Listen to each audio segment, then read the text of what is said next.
published by American Free Press, reveals in shocking detail a once top-secret report by a CIA field agent working in Iran. The report, which reads like a detective novel, shows how US and British operatives employed every dirty trick at their disposal, including bribery, murder and terrorism, to eliminate a government they could not control and replace it with one they thought they could. It is the true story of how, in 1953, American agents destroyed the democratically elected Prime Minister of Iran, Mohammad Mossadegh, and maneuvered the infamous Shah of Iran, Reza Pahlavi, into power. The installation of the Shah led to Pahlavi's own ouster and the creation of today's Iranian Islamic Republic. Following the overthrow in Iran, U.S. intelligence repeatedly employed the same formula in future coup attempts, including the disastrous Bay of Pigs, but could never quite replicate its success. To this day, historians and journalists contend the CIA is still utilizing what agents learned in Tehran in 1953. Likewise, you can believe that foreign governments are all the more wary of U.S. scheming, thanks to the release of this report. Today, the rift between the United States and Iran, short of war, could not be wider. AFP believes this book can help educate Americans about the history of disastrous U.S. policies in the Mideast and will shed some light on the seminal event that instigated the tragic divide between America and Iran we are experiencing today. As this book went to press, the neocons in Washington and the extremists in Israel were hard at work inflaming U.S. public sentiment for war with Iran. Both Israel and the U.S. government have threatened tactical nuclear strikes if Iran does not submit to Western hegemony. Will this become the next chapter in the book of Iranian-U.S. relations? Only time will tell. This book is dedicated to all of the Iranians who lost their lives or suffered as a result of the Anglo-American coup, which in 1953 led to the overthrow of the democratically elected government of Prime Minister Mohammad Mossadegh. CJP. Preface, 7 Historians Note. 11 Chapter 1, Preliminary Steps. 13 Chapter 2, Drafting the Plan. 17 Chapter 3, The Operational Plan. 23 Chapter 4, Activity Begins. 27 Chapter 5, Mounting Pressure Against the Shah. 33 Chapter 6, The First Try. 45 Chapter 7, Apparent Failure. 51 Chapter 8, The Shah is Victorious. 67 Chapter 9. Report to London. 77 Chapter 10, What was learned from the Operation __________83.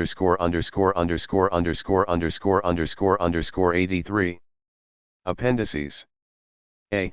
Initial Operation Plan for Ajax, as cabled from Nicosia to headquarters on June 1, 1953. 93b, London Draft of the Ajax Operational Plan, 101c, Foreign Office Memorandum of July 23, 1953 from the British Ambassador to the Under-Secretary of State, 119d, Report on Military Planning Aspect of Ajax. 123e, Military Critique Lessons Learned from Ajax Re-Military Planning Aspects of Coup d'etat. 135. Background Information. The Rashidian Brothers. 49 The Fight Over Iran's Oil, 99 Britain's Meddling in Iran, 121. Summary. 148. Index. 154. Most Americans have never known the incredible story of how the Central Intelligence Agency overthrew the government of the democratically elected Iranian Prime Minister Mohammad Mossadegh, shown above while still in office, and replaced him with the repressive and violent Shah. If Americans only knew of this elaborate scheme, which resulted in the execution of many Iranian officials, they would better understand the origins of the Iranian people's justified animosity toward the U.S. government. Preface. In October 2003, while visiting the dentist's office, I met an Iranian who had recently started there as a dentist. It was just before President George W. Bush had attacked Iraq, a tragic and bloody blunder. The Iranian's name was Ali Fatimai, and we struck up a candid discussion on the Middle East in our brief encounter. At one point in the conversation, I asked Fatimai, somewhat jokingly, if he was related to Hossein Fatemi, the maverick nationalist foreign minister under the regime of former Iranian Prime Minister Mohammad Mossadegh. His response surprised me. He was my uncle, he said. We then talked about the coup that took place in Iran in 1953, and he told me that his family had fled to San Francisco when it looked as though serious trouble was brewing in his country. He told me that he still remembers the day he found out that his uncle had been killed. He was swimming in the pool of the hotel where his family was staying at the time when they received the news that his uncle Foreign Minister Fatemi had been executed by a firing squad. I mentioned to him that I had read a redacted version of a secret CIA report detailing how US and British intelligence, from behind the scenes, had planned and orchestrated the coup. Fatemi told me that he had seen the unredacted version of the report in Farsi, the language of Iran. He knew full well who was behind the bloody plan to depose Mossadegh and the murder of his uncle. Since that time, I have related this story to many people to illustrate the anger that Iranians still harbor toward Washington. It is worse than that though, as Iranians' anti-West views have 8. Only increased with time. While access to oil dictated Washington's Middle East policy in the 1950s, today, it is the U.S. government's staunch support for Israel, at the expense of the Palestinian people, that has exacerbated the situation. The simple fact is, for too long Americans have received only half the story of U.S. involvement in Iran, thanks to the craven mainstream U.S. media. Americans fail to understand the context that led to the Iranian Revolution in 1979, which threw out the Shah. And it was this event that led to the hostage crisis, where 50 U.S. embassy staffers in Tehran were held for 444 days by Iranian students, who were reacting to U.S. support for the Shah.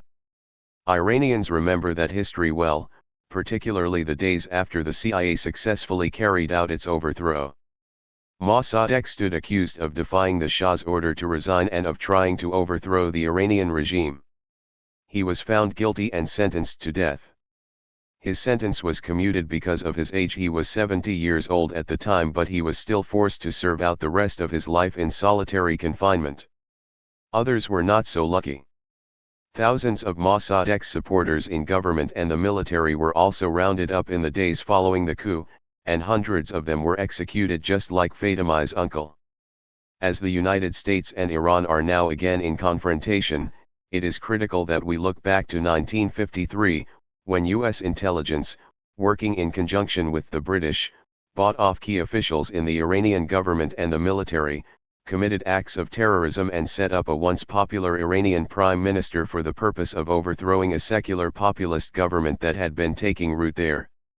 And that is why American Free Press is publishing this once top-secret CIA document, which provides the often shocking details of how secret intelligence operatives, working out of the U.S. Embassy, planned the overthrow of the democratically elected government of Iran, led by Mossadegh.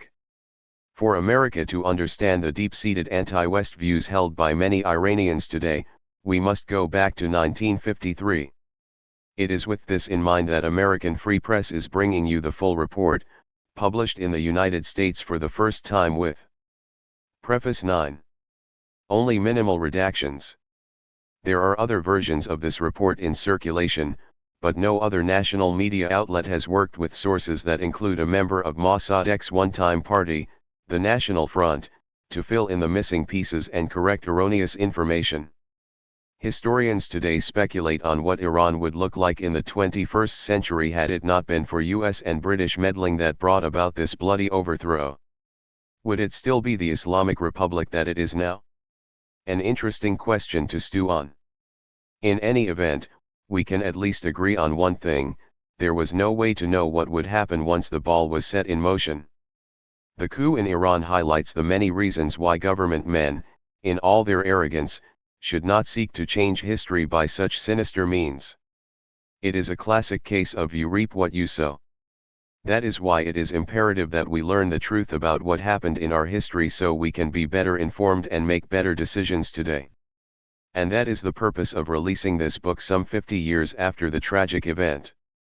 May we learn from our past, so we can better understand our present. Christopher J Petherick. Editor, American Free Press. Historical Paper Number 208. Clandestine Service History. Overthrow of Premier Mossadegh of Iran. November 1952 to August 1953. Date written, March 1954. Date published, October 1969. Written by, Dr. Donald N. Wilbur. Historian's note. This study was originally entitled Overthrow of Premier Mossadegh of Iran and was written in March 1954 by Dr. Donald N. Wilbur, who had played an active role in the operation. The study was written because it seemed desirable to have a record of a major operation prepared while documents were readily at hand and while the memories of the personnel involved in the activity were still fresh. In addition, it was felt advisable to stress certain conclusions reached after the operation had been completed and to embody some of these in the form of recommendations applicable to future, parallel operations. Documents pertaining to the operation described in this paper are in the Project Ajax files, which are held by the Iran branch of the Near East and South Asia Division. All names mentioned in this paper have been checked for accuracy and completeness. A serious effort has been made to supply the first name and middle initial of each individual. The omission of any first names and middle initials indicates that such information could not be located.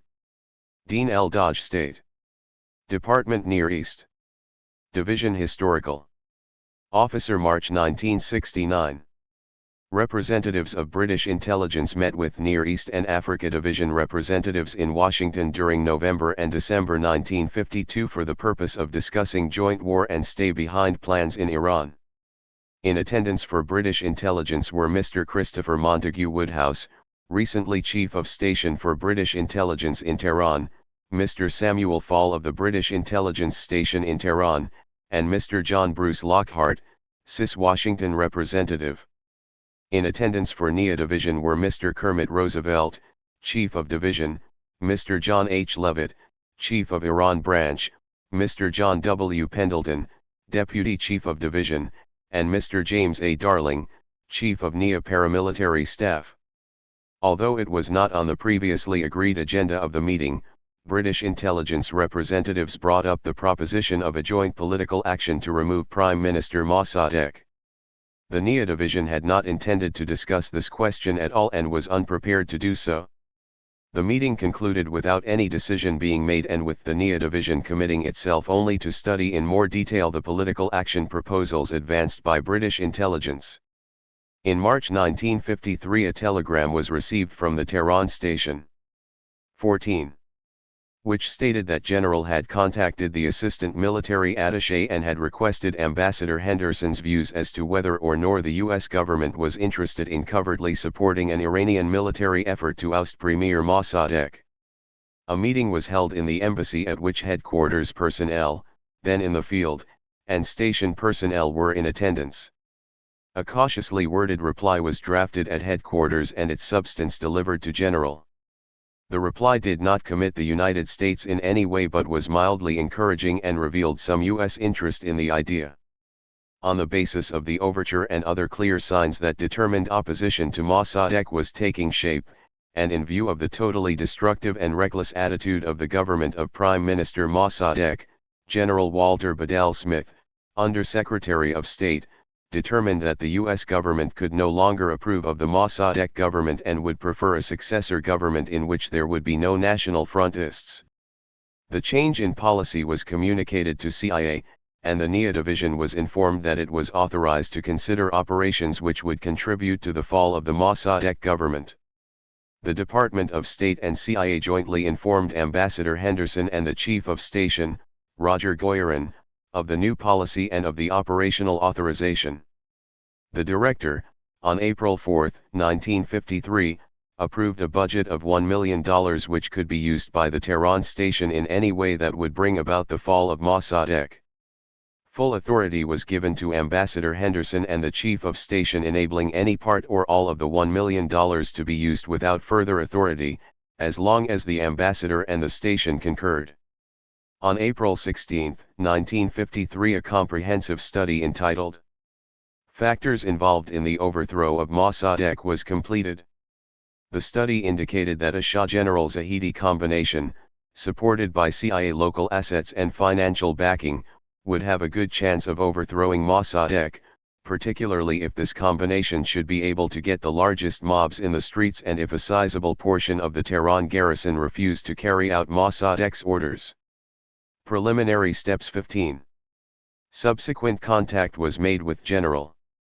Although his motives appeared serious, it soon became apparent that he had no concrete plan and was in fact in no position to take action against Mossadegh. General Zahedi, who at one time was a member of Mossadegh's cabinet, stood out as the only major personality in undisguised opposition to Mossadegh. For this reason he attached to himself a considerable following. The Tehran station, in April 1953, re-established covert contact with Zahedi through Commander Eric Pollard, the U.S. Naval Attaché. In order to make the covert liaison with Zahedi more effective and reliable, and also for security reasons, Zahedi's son, Ardashir Zahedi, was selected as the means of contact with General Zahedi in June 1953. After July 21, 1953, contact with General Zahedi was made directly. The above photograph shows CIA operative Dr. Donald Wilber while he was in Egypt in 1930. Wilber was the one of the principal organizers of Operation Ajax, the coup to overthrow the democratically elected government of Iranian Prime Minister Mohammad Mossadegh. While serving in the Middle East as a covert operative for U.S. intelligence, Wilber, a specialist on Iran and Afghanistan, wrote extensively about his travels and was also renowned as an expert on Oriental rugs. 2. Drafting the plan. Near the end of April 1953, Dr. Donald N. Wilber, covert consultant to NIA, was selected by the division to go to Nicosia and, in close collaboration with CIS, draw up a plan for the overthrow of Mossadegh. The assumption by headquarters was that the planners would come up with a project which they could conscientiously recommend.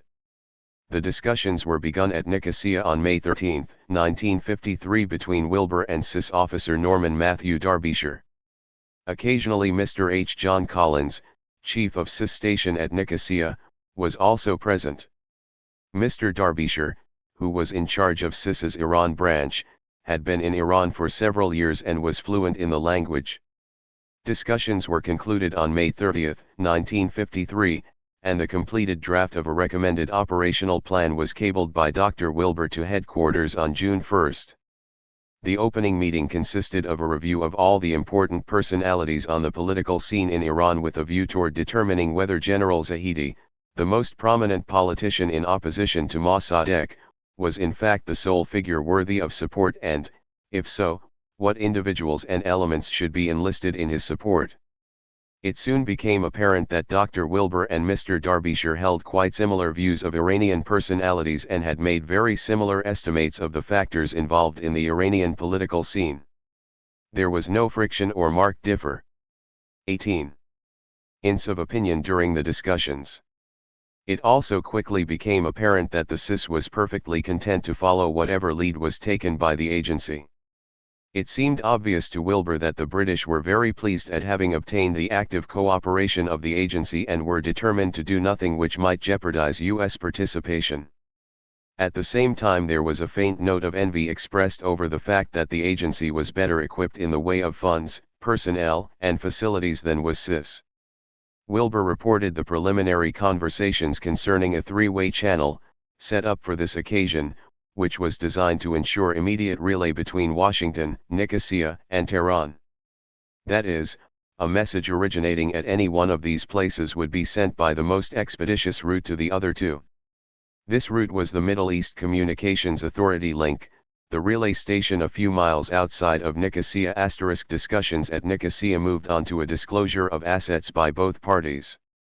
Those by CIS were centered upon the contacts of the Rashidian brothers in such fields as the armed forces, the Majlis, religious leaders, the press, street gangs, politicians, and other influential figures.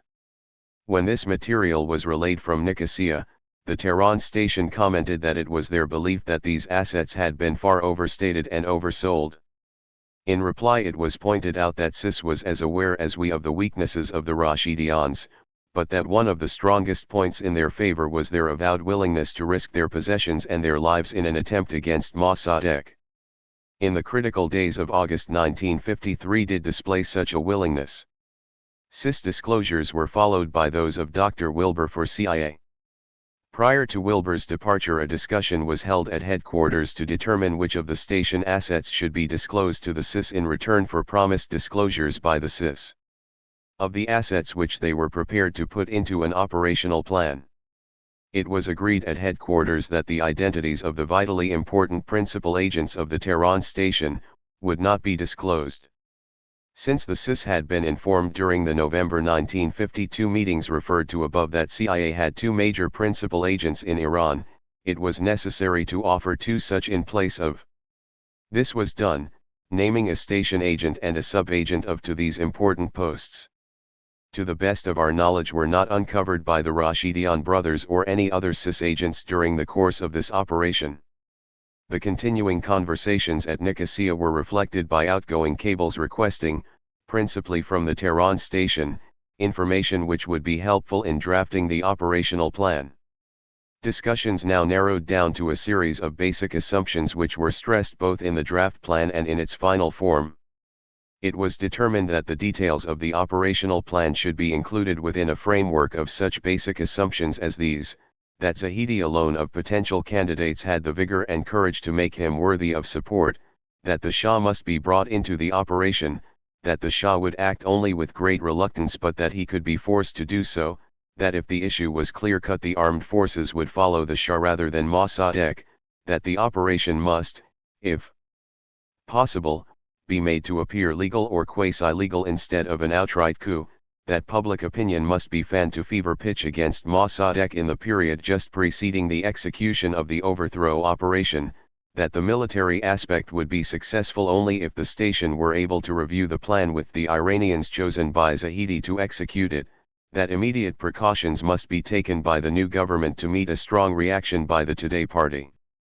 Some of these assumptions were presented in cables sent off before the draft plan was completed. The reactions from the Tehran station and headquarters did not always express agreement with the ideas of the planners. The station expressed its feeling that the Shah would not act decisively against Mossadegh. 20. While headquarters wondered whether we should not support some other individual and whether the Persians themselves might not take the lead in action designed to overthrow Mossadegh. It was, however, agreed that the station should begin at once with its new policy of attacking the government of Mossadegh through grey propaganda. The station relayed this line to its own agents and passed it on to the Rashidian brothers of CIS. The CIA art group was asked to prepare a considerable number of anti-Mossadegh cartoons. The meetings were interrupted for several days when one of the Rashidian brothers managed to get permission to leave Iran, not at all an easy matter during the Mossadegh period, and went to Geneva where he was met by CIS officer Norman Derbyshire. He not only briefed Derbyshire on the current situation but was able to give comprehensive answers to a number of specific questions. It should be noted that the CIS station at Nicosia had been in tri-weekly wireless contact with the Rashidian brothers at Tehran, employing the best of the British trained stay-behind operators. This contact, in Persian, was naturally limited in time, and even more limited after we passed word to Derbyshire on his return from Geneva that the Iranian armed forces were now in possession of directional finders. Mr. George A. Carroll arrived at Nicosia on May 29, in time to pass along reactions and suggestions from headquarters, prior to the completion of the draft plan. As stated, this draft was cabled to headquarters on June 1, 1953. While Nicosia proved to be a handy point of contact with the British and a fairly good communications intersection point, it did have certain disadvantages. It was remote from the headquarters of either agency, and, even worse, the CIS station files were extremely inadequate so that any information on personalities, especially members of the Iranian armed forces, had to be obtained by querying the Tehran station and headquarters. Once the draft plan had been cabled, it was agreed with CIS that their copy would be hand-carried to London where the viewpoint of the CIS headquarters would be incorporated prior to June 15. In the meantime, as had been agreed with headquarters, the agency would conduct a searching scrutiny of the plan at Beirut, and then bring these results to London for amalgamation with the draft as reworked by CIS at London. Carroll remained a few days after the completion of the draft to begin work on the military aspect of the plan. He also returned to Nicosia for a few additional days after the close of the Beirut meetings for this purpose. It must be noted that Miss Helen E. Morgan, CIA representative at Nicosia, gave strong support to the CIA personnel who worked at Nicosia. 3. The operational plan. On the afternoon of June 9, all those who were to take part in the discussions arrived in Beirut. Mr. Kermit Roosevelt, Chief NIA and Project Chief throughout the operation, came in by plane from London. Carroll came from Cyprus by plane. Roger Goyerin, Chief of Station at Tehran, drove in from Damascus by car, and Wilbur came in from Cairo by air. On the morning of June 10 the talks got underway and continued for 4 days. The usual schedule was to start quite early, carry through until about 2 o'clock, and then assemble again in the late afternoon. The first order of business was a re-examination of all the factors and elements of the political scene in Iran in light of the current and comprehensive information supplied by the Tehran Chief of Station. After all the basic principles of the draft plan had been accepted, the attention of the conferees turned to a section-by-section consideration of the plan. The object of the meetings was to determine how each section could be given the maximum structure and impact. One switch in general outlook was made that was most salutary for all later thinking. The draft plan had implied that definite counteraction would have to be taken against some of the strongest elements supporting Mossadegh, such as the Kashkai tribal leaders, but it was now decided that every effort should be devoted to increasing the size, 24, and effectiveness of the anti-Mossadegh forces, the assumption being that Mossadegh's supporting elements would not react once their leader was out of the picture. The Tehran Chief of Station suggested that an alternative plan to provide for the overthrow of Mossadegh be developed. This was to become the Amini/Kashkai plan, which the station kept alive as a possible alternative until the successful conclusion of Ajax. Saturday afternoon the group held its final meeting, and on the next morning, June 14, departed by plane for its several destinations. Roosevelt and Wilbur arrived in London on June 15 and reported to the main offices of the CIS at 54 Broadway. They turned over the Beirut revision of the plan. No copy of the original Beirut draft exists, since it was reworked to form the final London draft. The London meetings were held in one of the conference rooms at 54 Broadway, notable only for a large sign with the legend in red, "Curb your guests." For the CIS, Commander Maurice M. Firth and Norman Derbyshire, who had come on from Nicosia by way of Geneva, were always present. Upon occasion Major P. J. Keane, whose post seemed to be that of desk officer for several Middle East countries, also participated. Montague Woodhouse, clearly one of their most highly esteemed officers, attended a single meeting but had little to contribute. From the moment the discussion began, it was clear that the CIS had no major comments of their own on the draft plan. Nor did they have much to say on the Beirut version beyond a certain close attention to phraseology. As at Nicosia, it was apparent that the Americans were to be placated and allowed to run things as they pleased. They did, however, seem to have abundant confidence in the plan and in the successful outcome of the operation, and said that the Rashidians would be ordered to follow completely the orders of CIA's Tehran station. At the final meeting those present reviewed the future conduct of affairs. The CIS officers stated that they thought it would take some time to obtain a firm decision from their government as to 25. The approval or non-approval of the plan. Roosevelt and Wilbur left London on June 17, and Roosevelt was back in his office by noon of the 18th. There the plan was immediately reconstructed and typed up. It is given as Appendix B, Activity BEGINS. Since the meetings at Beirut and London had taken such a relatively short time, there was not too much that headquarters could do in the interval from the time of Roosevelt's departure until his return. Progress had, however, been made in setting up a specific and close liaison with the State Department. The fact that an operational plan was being prepared was already known to a very restricted number of individuals in the State Department, and it should be noted that the security there seems to have been excellent up to the time of the event. The Greece-Turkey-Iran Office of the Department of State presented its informed opinion in two papers. One was a top-secret paper of June 6, 1953 entitled, Proposal to Bring About a Change of Government in Iran, and the other a top-secret undated GDI memorandum on the subject, measures which the United States government might take in support of a 28th successor government to Mossadegh. Asterisk. It was not the task of officers of the State Department to obtain high-level decisions on the plan. However, the State Department did assert that, prior to acceptance of the plan, assurance must be forthcoming from the British that they would be flexible in their approach to the government that succeeded Mossadegh as far as the oil question was concerned. Mr. Leslie Herbert Mitchell, UK Embassy officer charged with liaison with the agency, concerned himself with this point and did expedite the required assurances from the British government.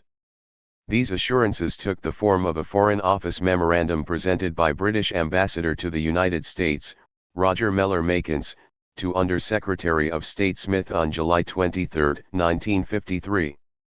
Also, the Department of State wanted to satisfy itself that an adequate amount of interim economic aid would be forthcoming to the successor government before it would finally approve decisive action. During this same period, discussions between agency officers and Ambassador Henderson began June 8. The ambassador appeared to backtrack somewhat from his earlier opinion that the premise of the plan that the Shah would cooperate was fallacious, and that the Shah would not issue a farman naming Zahedi unless in response to a vote of inclination by the Majlis. The ambassador, who was always thoroughly cooperative, was absorbed in a search for constructive suggestions and willingly agreed to delay his return to Tehran by arranging a prolonged visit in Europe.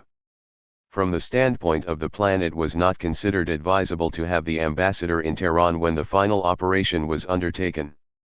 In addition, his continued absence was thought to be a precursor to Operation Ajax, which was the plan set forth by Kermit Roosevelt and Donald Wilbur, was named Operation Be Damned.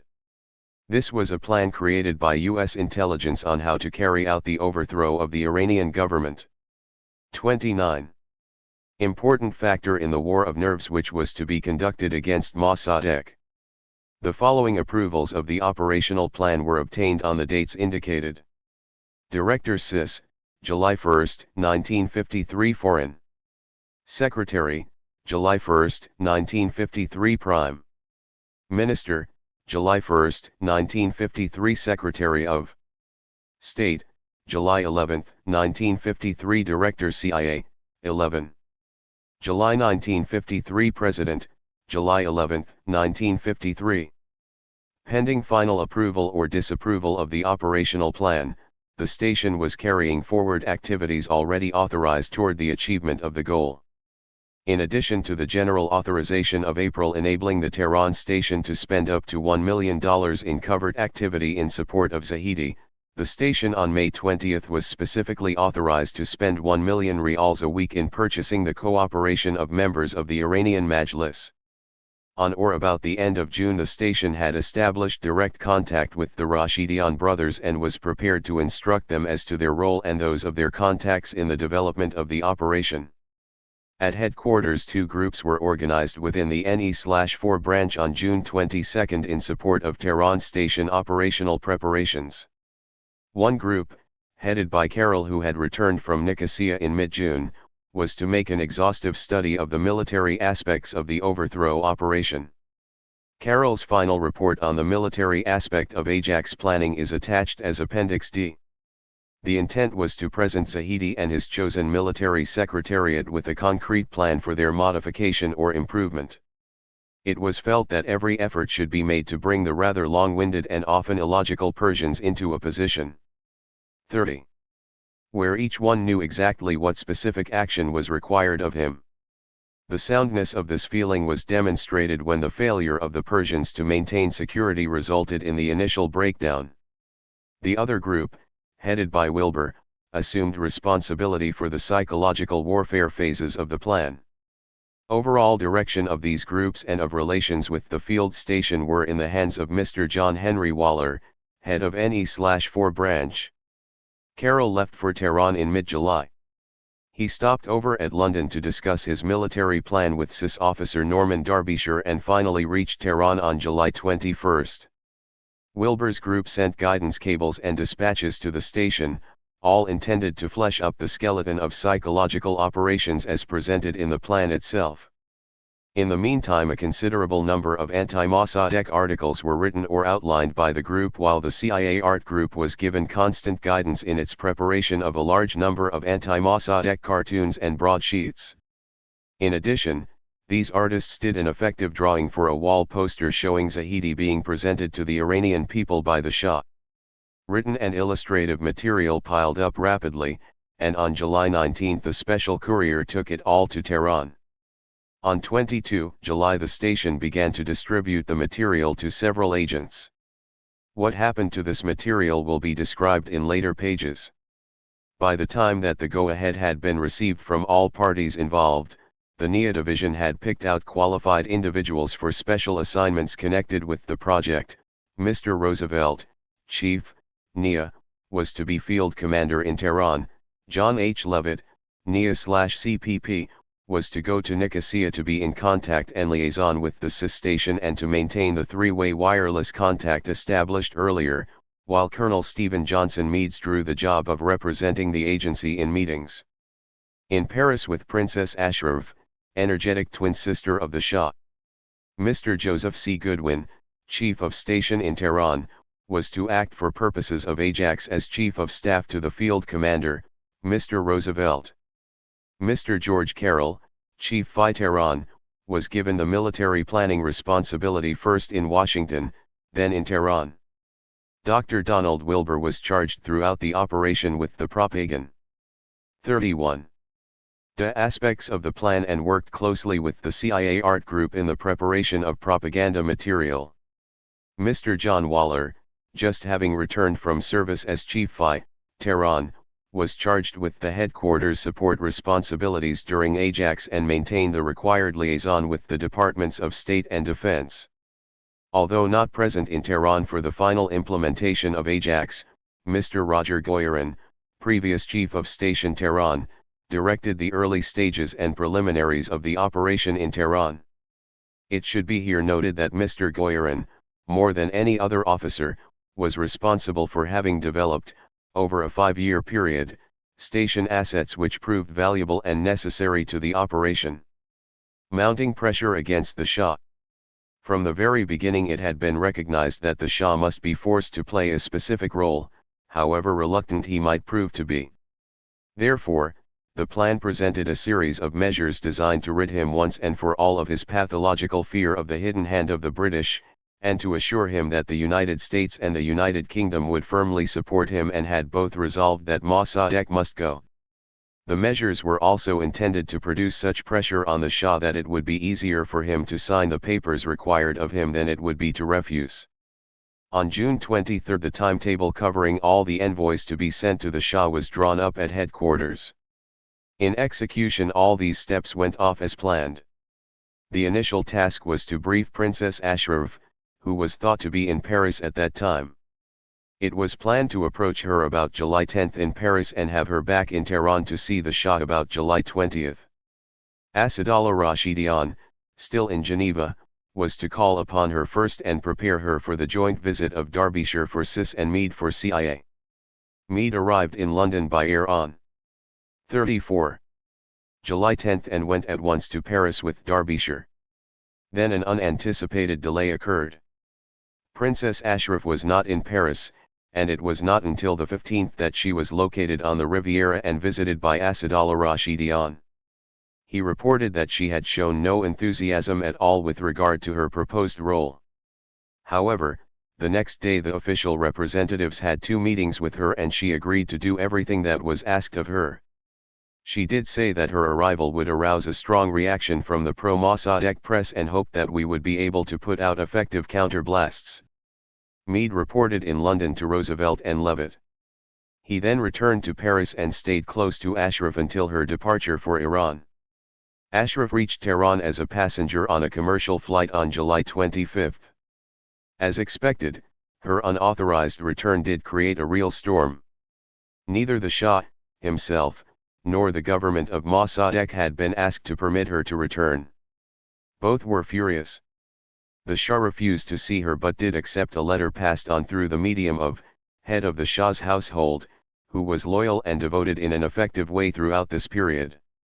This letter contained news that U.S. General Schwarzkopf was coming to see the Shah on an errand similar to that of Ashraf, herself. The Shah welcomed this news and received his sister on the evening of July 29.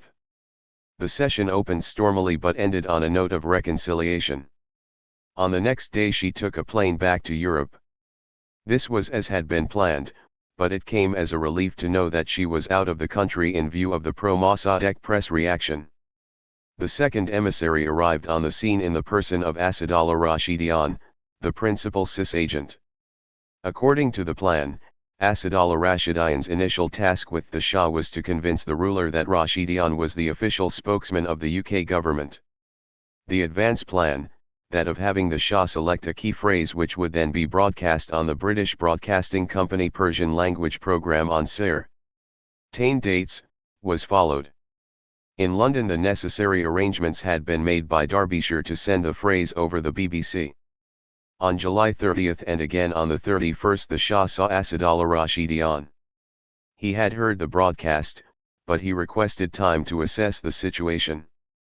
Asadullah was, however, able to prepare the Shah for the visit of the American emissary, General Schwarzkopf, and to stress the point that this emissary would repeat the message and, hence, give an additional guarantee of the close collaboration between the United Kingdom and the United States in this undertaking. Schwarzkopf had been chosen by the drafters of the operational plan because of the fact that he had enjoyed the friendship and respect of the Shah in the period from 1942 until 1948 when he headed the U.S. military mission to the Iranian Gendarmerie. Approached on June 26, 1953 by John Waller, chief of NE/4, and briefed at headquarters on July 19, Schwarzkopf took to his mission with relish. He said that he had a reputation with the Shah for telling him unpleasant truths that others withheld from him, and he stated that he was sure he could get the required cooperation from the Shah. Schwarzkopf was given a cover mission consisting of a short tour to Lebanon, Pakistan, and Egypt so that his visit to Tehran would appear as a brief stop en route to a principal destination. Schwarzkopf left by air for Beirut on July 21. Schwarzkopf's mission was to obtain from the Shah the three papers which are described more fully in the operational plan. They were, a Farman naming Zahedi as Chief of Staff, a letter indicating his faith in Zahedi which the latter could employ to recruit army officers for the plan in the name of the Shah, and a Farman calling on all ranks of the army to support his legal Chief of Staff. It was felt that it would be easier to get the Shah to sign such statements than to issue a Farman dismissing Mossadegh. It was also believed that the action of replacing Mossadegh would be initiated through the Majlis. Certain events of July 21 at Tehran both shocked and aroused from their attitude of complacency the more conservative elements which had firmly supported Mossadegh. 36. Demonstrations marked the anniversary of rioting against the government of Kavam and of efforts made at that time, 2 years earlier, to settle the oil issue. However, it was obvious to all that the number of today participants far outnumbered those assembled by the National Front, and it was this fact more than anything else which alerted the thinking public to the strength acquired by the today under the Mossadegh government. At this time station personnel were active on several fronts. The propaganda campaign against Mossadegh was now gaining momentum. Owner of was granted a personal loan of some $45,000 on signed notes in the belief that this would make his organ amenable to our purposes. Headquarters prepared propaganda material was turned over by the station to Asadullah Rashidian, and by the end of the month an entirely separate and especially planned campaign in favor of the Shah as opposed to Mossadegh was underway in Azerbaijan. The parallel and alternative plan of keeping in close touch with the combination for the purposes of diverting their attention from Ajax and of discovering the plans and strength of this group remained in effect. Talks with the continued. At one point the station suggested sending one of the brothers to this country, and headquarters made an immediate investigation of the mechanics required for making such a trip. The CIS was informed of these talks, and they suggested that their facilities might be used to stir up tribal revolts in the homeland of the. The station was now in direct contact with Zahedi, who had left his sanctuary in the Majlis on July 21. After several meetings, Station Chief Goyaran and Station Chief Designate Goodwin reported that Zahedi appeared lacking in drive, energy, and concrete plans. They concluded that he must be closely guided and that the necessary plans must be made for him. By July 26 the number of key individuals had moved into position. Roosevelt and Schwarzkopf were at Tehran, Leavitt had been at Nicosia for several days, and Ambassador Henderson had come to rest at Salzburg, where he was to remain, anxious but attentive, for the next 2 weeks. At Nicosia, Leavitt did a most capable job of reassuring CIS officials who frequently felt that they were not receiving enough current information. Concomitantly, these CIS officials passed on valuable suggestions coming from London, such as detailed plans for putting the Central Telephone Exchange out of operation. With Roosevelt's arrival in Tehran the situation was restudied. As a part of the war of nerves against Mossadegh, it was considered advisable to cut down close contacts between high-ranking U.S. officials and officials of Mossadegh's government.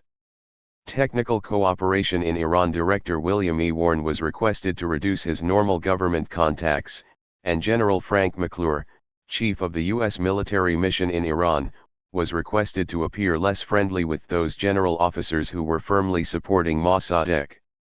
At this stage it was decided to alter the nature and number of documents which would have to be signed by the Shah. These documents would be limited to one farman naming Zahedi as chief of staff and one letter denouncing the government's staged referendum on the question of the dissolution of the Majlis as an illegal proceeding. As the month of July ended, station personnel in charge of the propaganda campaign reported on the effective anti-dash. It was stated that very effective use had been made of the July 28 statement by Secretary of State Dullah Star. A request was made that U.S. papers reflect the Iranian press campaign against Mossadegh and that inspired articles be placed in the U.S. press. On August 1, 2 days after Princess Ashraf had left Iran and the Shah had heard the BBC message designed to convince him that Asadullah Rashidian was the official spokesman of the UK government, Schwarzkopf had an extended meeting with the Shah. Fearful of planted microphones, the Shah led the general into a grand ballroom, pulled a small table to its exact center, and then both sat on the table. The Shah rejected the proposal that he sign the required documents at once, asserting that he was not fully confident of the loyalty of the army, that he must give advance approval for all members of a new cabinet, and that he must have time to make his own estimate as to the probable success or failure of the undertaking. On the other hand, he said that should Mossadegh carry through his referendum and dissolve the Majlis, then he, himself, would have full powers under the constitution to dismiss Mossadegh and replace him with a prime minister of his own choice. This meeting was to be followed by a series of additional ones, some between Roosevelt and the Shah and some between Rashidian and the Shah, in which relentless pressure was exerted in frustrating attempts to overcome an entrenched attitude of vacillation and indecision. On August 2 Roger Goyaran, for so long the experienced and valuable chief of station, left Tehran headed for headquarters duty. While his knowledge had been of inestimable value in the preparatory stages of Ajax, it was judged that his departure at just this time would be an important factor in the war of nerves against Mossadegh, and in the planned efforts to confuse and disturb the potential opposition. By this time the councillor, Gordon Henry Madison, and the ranking political officer, Mr. Roy Malcolm Melbourne, had been briefed on Ajax and were discreetly helpful. Madison, in interviews with, followed station direction in a successful effort to divert attention of the group from the real purpose of Ajax. During this period Mossadegh, as always, had been on the alert to try to hold the initiative and keep his growing opposition off balance. His attention turned toward the Majlis, where opposition appeared to be hardening. On July 14 he directed the deputies supporting the government to resign. Several of the neutral or timidly anti-Mossadegh deputies followed suit until a total of 28 had resigned. Headquarters urged that the anti-Mossadegh deputies be given every encouragement to keep their posts and to take up bast in the Majlis. The theme to be built up was that those who had not resigned from the Majlis would constitute the legitimate parliamentary body. This stand was at least partially responsible for Mossadegh's growing belief that the body must be dissolved. Such action would leave him as the undisputed dictator of the country, since his full powers bill had several months more to run. However, he still had to get around the provision of the constitution that only the Shah had the authority to dissolve the Majlis. He did this by staging a national referendum in which the people were to state yes or no to the question as to whether the Majlis should be dissolved. The referendum was a clear and palpable fake. Held throughout the country beginning August 4, some 2 million were said to have voted for dissolution and only a few hundred against. As a maneuver, the action was not as satisfactory as Mossadegh anticipated, since it clearly revealed abuse of the constitution. This provided an issue on which Mossadegh could be relentlessly attacked by the CIA/CIS subsidized opposition press. The action also did much to alarm the more stable and established elements of the populace, who were nationalists along with everyone else, but who did not favor such a fraudulent breach of the constitution. During the days of the referendum, the station reported in detail on the multiple efforts of station agents to exploit the illegality of this referendum, both before and during the event. Also, every declaration made by a religious leader in these days stressed this point. The station indicated that some 20 local newspapers were now in violent opposition to Mossadegh, and that some 15 headquarters-prepared anti-Mossadegh cartoons had appeared in these papers during the referendum week. On August 4, word reached the station that Mossadegh was aware of the true purpose of the visit of Ashraf, and the personnel on the scene felt strongly that action must be mounted very soon.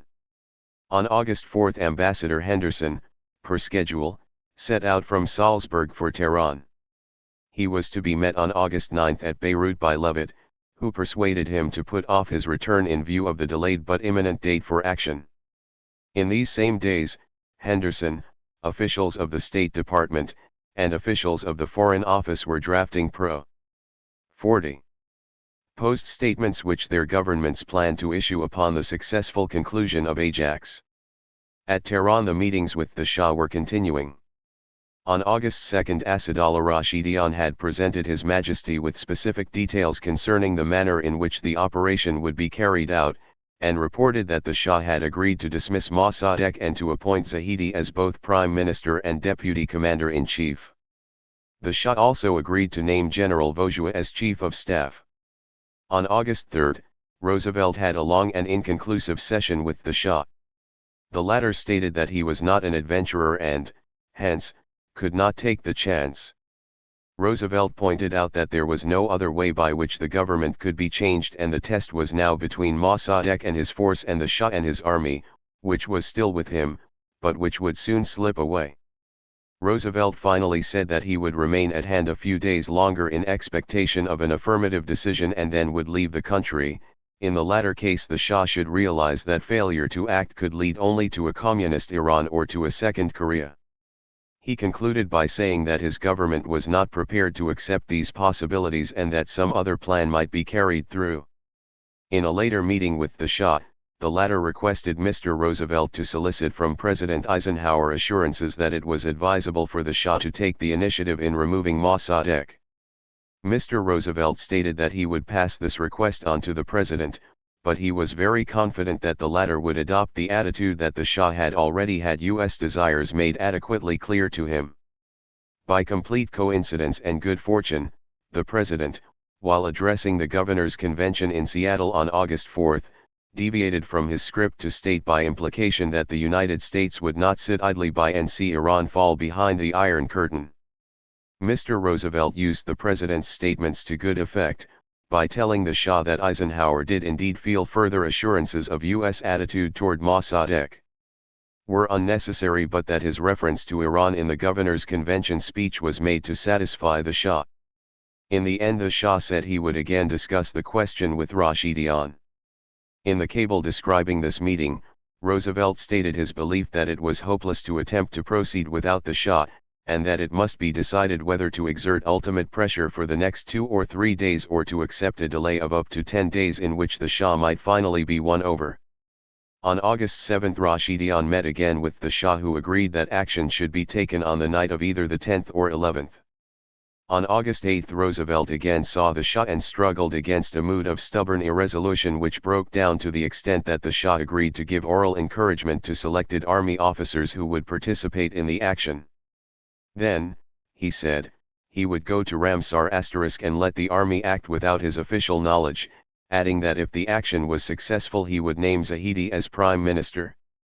On August 9 Rashidian took over the struggle in his turn and reported that the Shah would leave for Ramsar on the 12th, and that prior to his departure he would see Zahedi and key officers and express orally his choice of Zahedi as the new head of the government. On August 10 Colonel saw the Shah and informed him of the names of the army officers who were ready to take action upon receipt of an order from the Shah.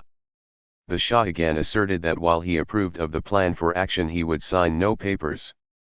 Registered a protest at this decision, and the Shah again sent for Rashidian to discuss this all-important point. Rashidian carried a message from Roosevelt to the effect that the latter would leave in complete disgust unless the Shah took action within a few days. At the conclusion of the audience the Shah stated that he would sign the papers, would see Zahedi, and then would leave for Ramsar on the Caspian. The next day he did see Zahedi and did leave for Ramsar, but the papers, contrary to the promise of the Rashidians, were not ready for the * Royal Resort on the Caspian Sea, north of Tehran. 42. Signature of the Shah. The Shah thus promised to sign the papers as soon as they were sent to him at Ramsar. After discussion between Roosevelt and Rashidian, they reverted to a decision closer to the original London draft of Ajax, deciding that there should be two Farman's royal decrees, one dismissing Mossadegh and one naming Zahedi as Prime Minister. Rashidian and, the Shah's and an established UK agent, prepared the documents, and on the evening of August 12, took them by plane to Ramsar. At this time the psychological campaign against Mossadegh was reaching its climax.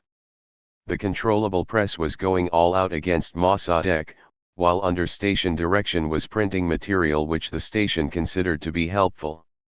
CIA agents gave serious attention to alarming the religious leaders at Tehran by issuing black propaganda in the name of the Today Party, threatening these leaders with savage punishment if they opposed Mossadegh.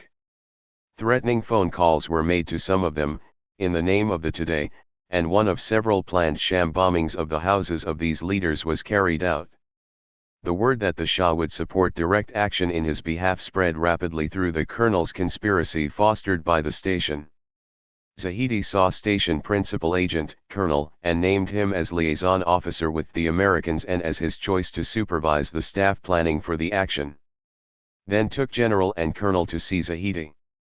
CIA officer Carroll maintained close contact with and members of the colonel's conspiracy, and on August 13 was present at the final meeting of those individuals to whom would fall the responsibility of carrying out the operational staff plan.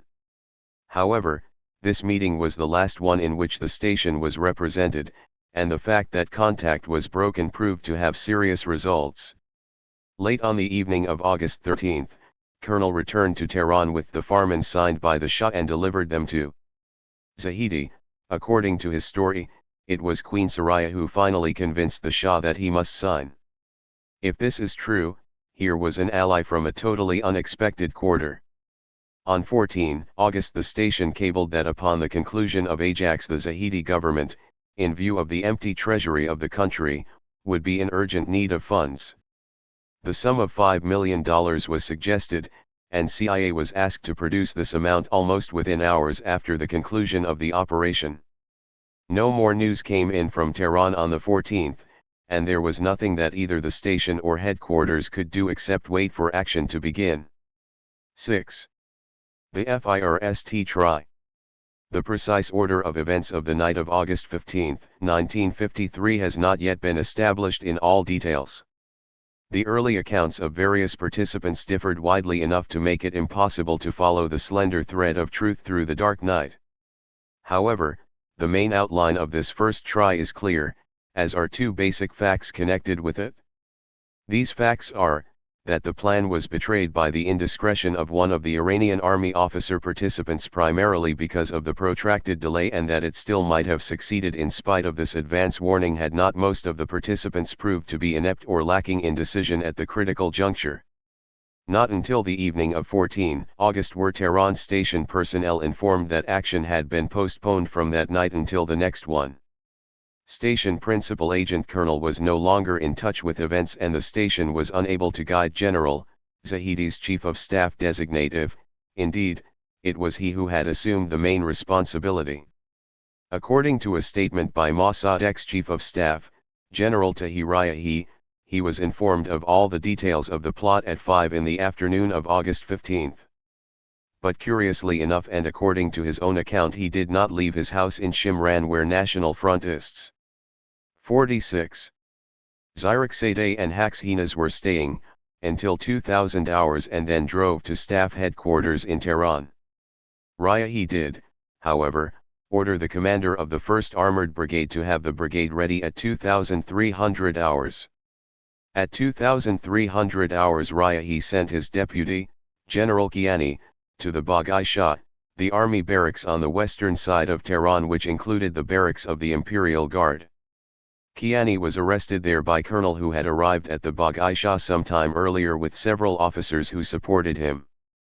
In the meantime, a number of truckloads of pro-Shah soldiers were making arrests. About 2330 hours they came to Riahi's house in Shimran and, finding him out, arrested Zirakzadeh and Haxhinas. Also about 2330 hours several officers and a considerable body of soldiers rushed into the home of Hossein Fatemi, Mossadegh's foreign minister, and took him away before he had a chance to put on his shoes. This meager haul of prisoners was driven to the guardhouse of the imperial palace at Shimran. Officers who were aware that Riahi had been alerted took no action, but others who were not, carried out their tasks. Sometime before 2330 hours a limited attack had been made against the telephone system. Wires leading to the house of Fatemi and to the houses of others who were to be arrested were cut, the wires between GHQ and the Baghai Shah were cut, and Colonel with a small armed force, occupied the telephone exchange in the Tehran Bazaar. When Riahi did not hear from General Kiani, who had gone to the Baghai Shah, he phoned Colonel Momtaz of the 2nd Mountain Brigade and Colonel Sharak of the 1st Armored Brigade and told them to take their forces to the Baghai Shah. At or before this time he also alerted other officers, including Colonel Parsa of the 1st Mountain Brigade, Colonel Ashraf, the military governor and commanding officer of the 3rd Mountain Brigade, and Colonel Novzari of the 2nd Armored Brigade. However, according to the accounts of Zahidi men engaged in 47. Their operation, Momtaz and Sharak were arrested at the Baghai Shah and held there with Kiani for some time. Government sources differ in their accounts as to what happened when Colonel tried to deliver to Mossadegh the Shah's farman dismissing him.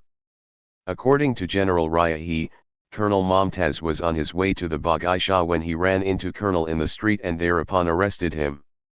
According to the official communique of the Mossadegh government, showed up before Mossadegh's house at 0100 hours on August 16 with 4 trucks full of soldiers, 2 jeeps, and an armored car. He claimed that he had a letter to deliver to Mossadegh, but was at once arrested by the guards at the house of the Prime Minister.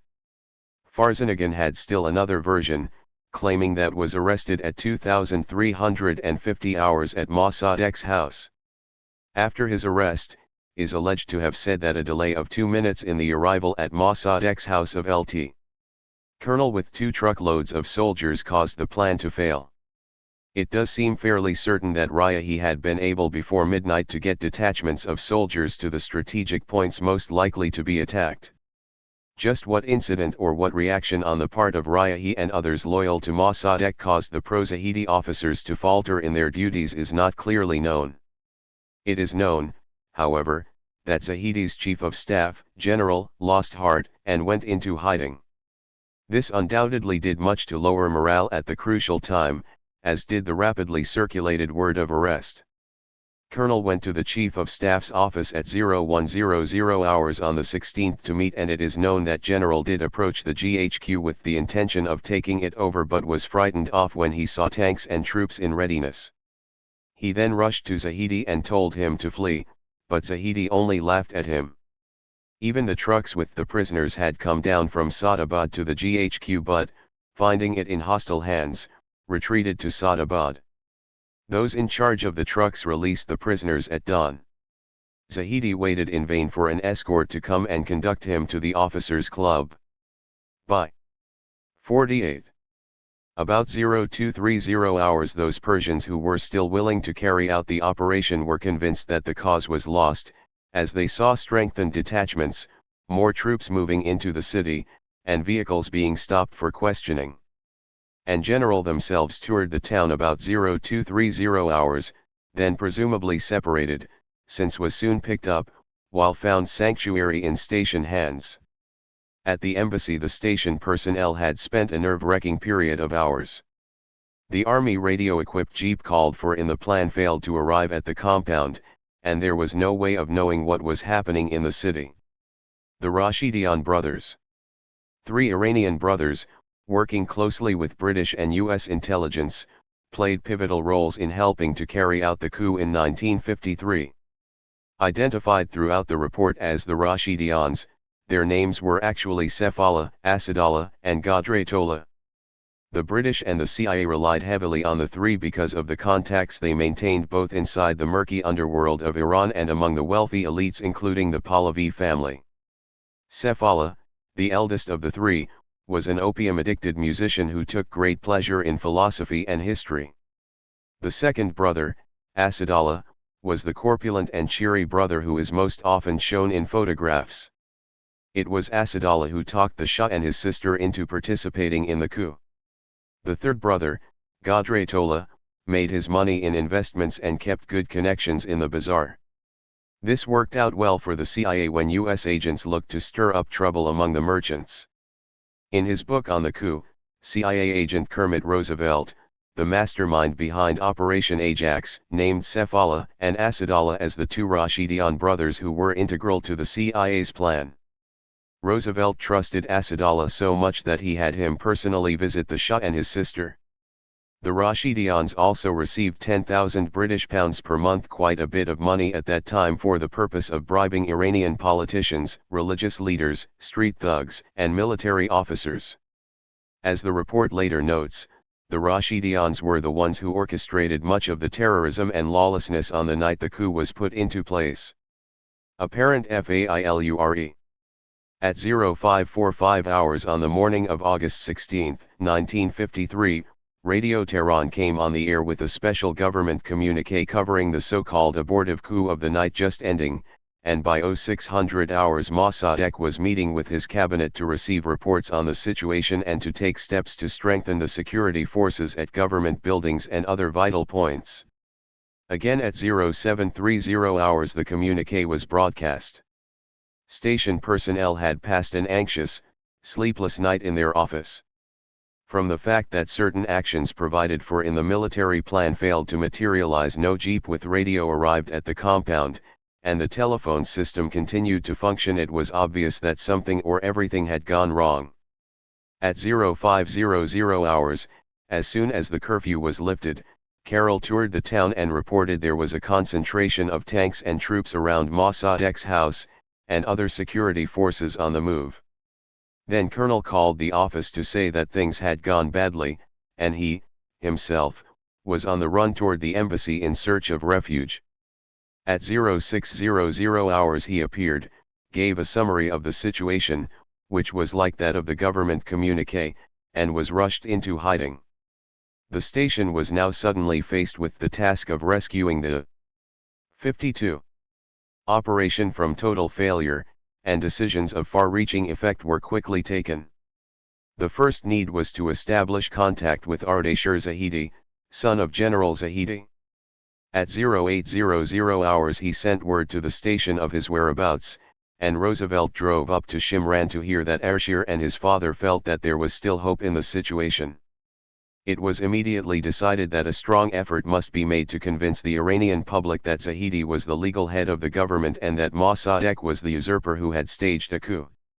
This action was initiated by employing station communications facilities to relay a message to the New York Associated Press office stating that, unofficial reports are current to the effect that leaders of the plot are armed with 2 decrees of the Shah, one dismissing Mossadegh and the other appointing General Zahedi to replace him.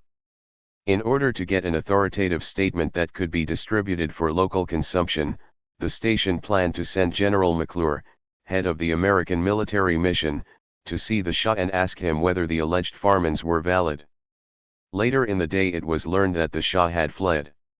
By 09:30 hours the city was calm, with shops opening and people going about their normal business.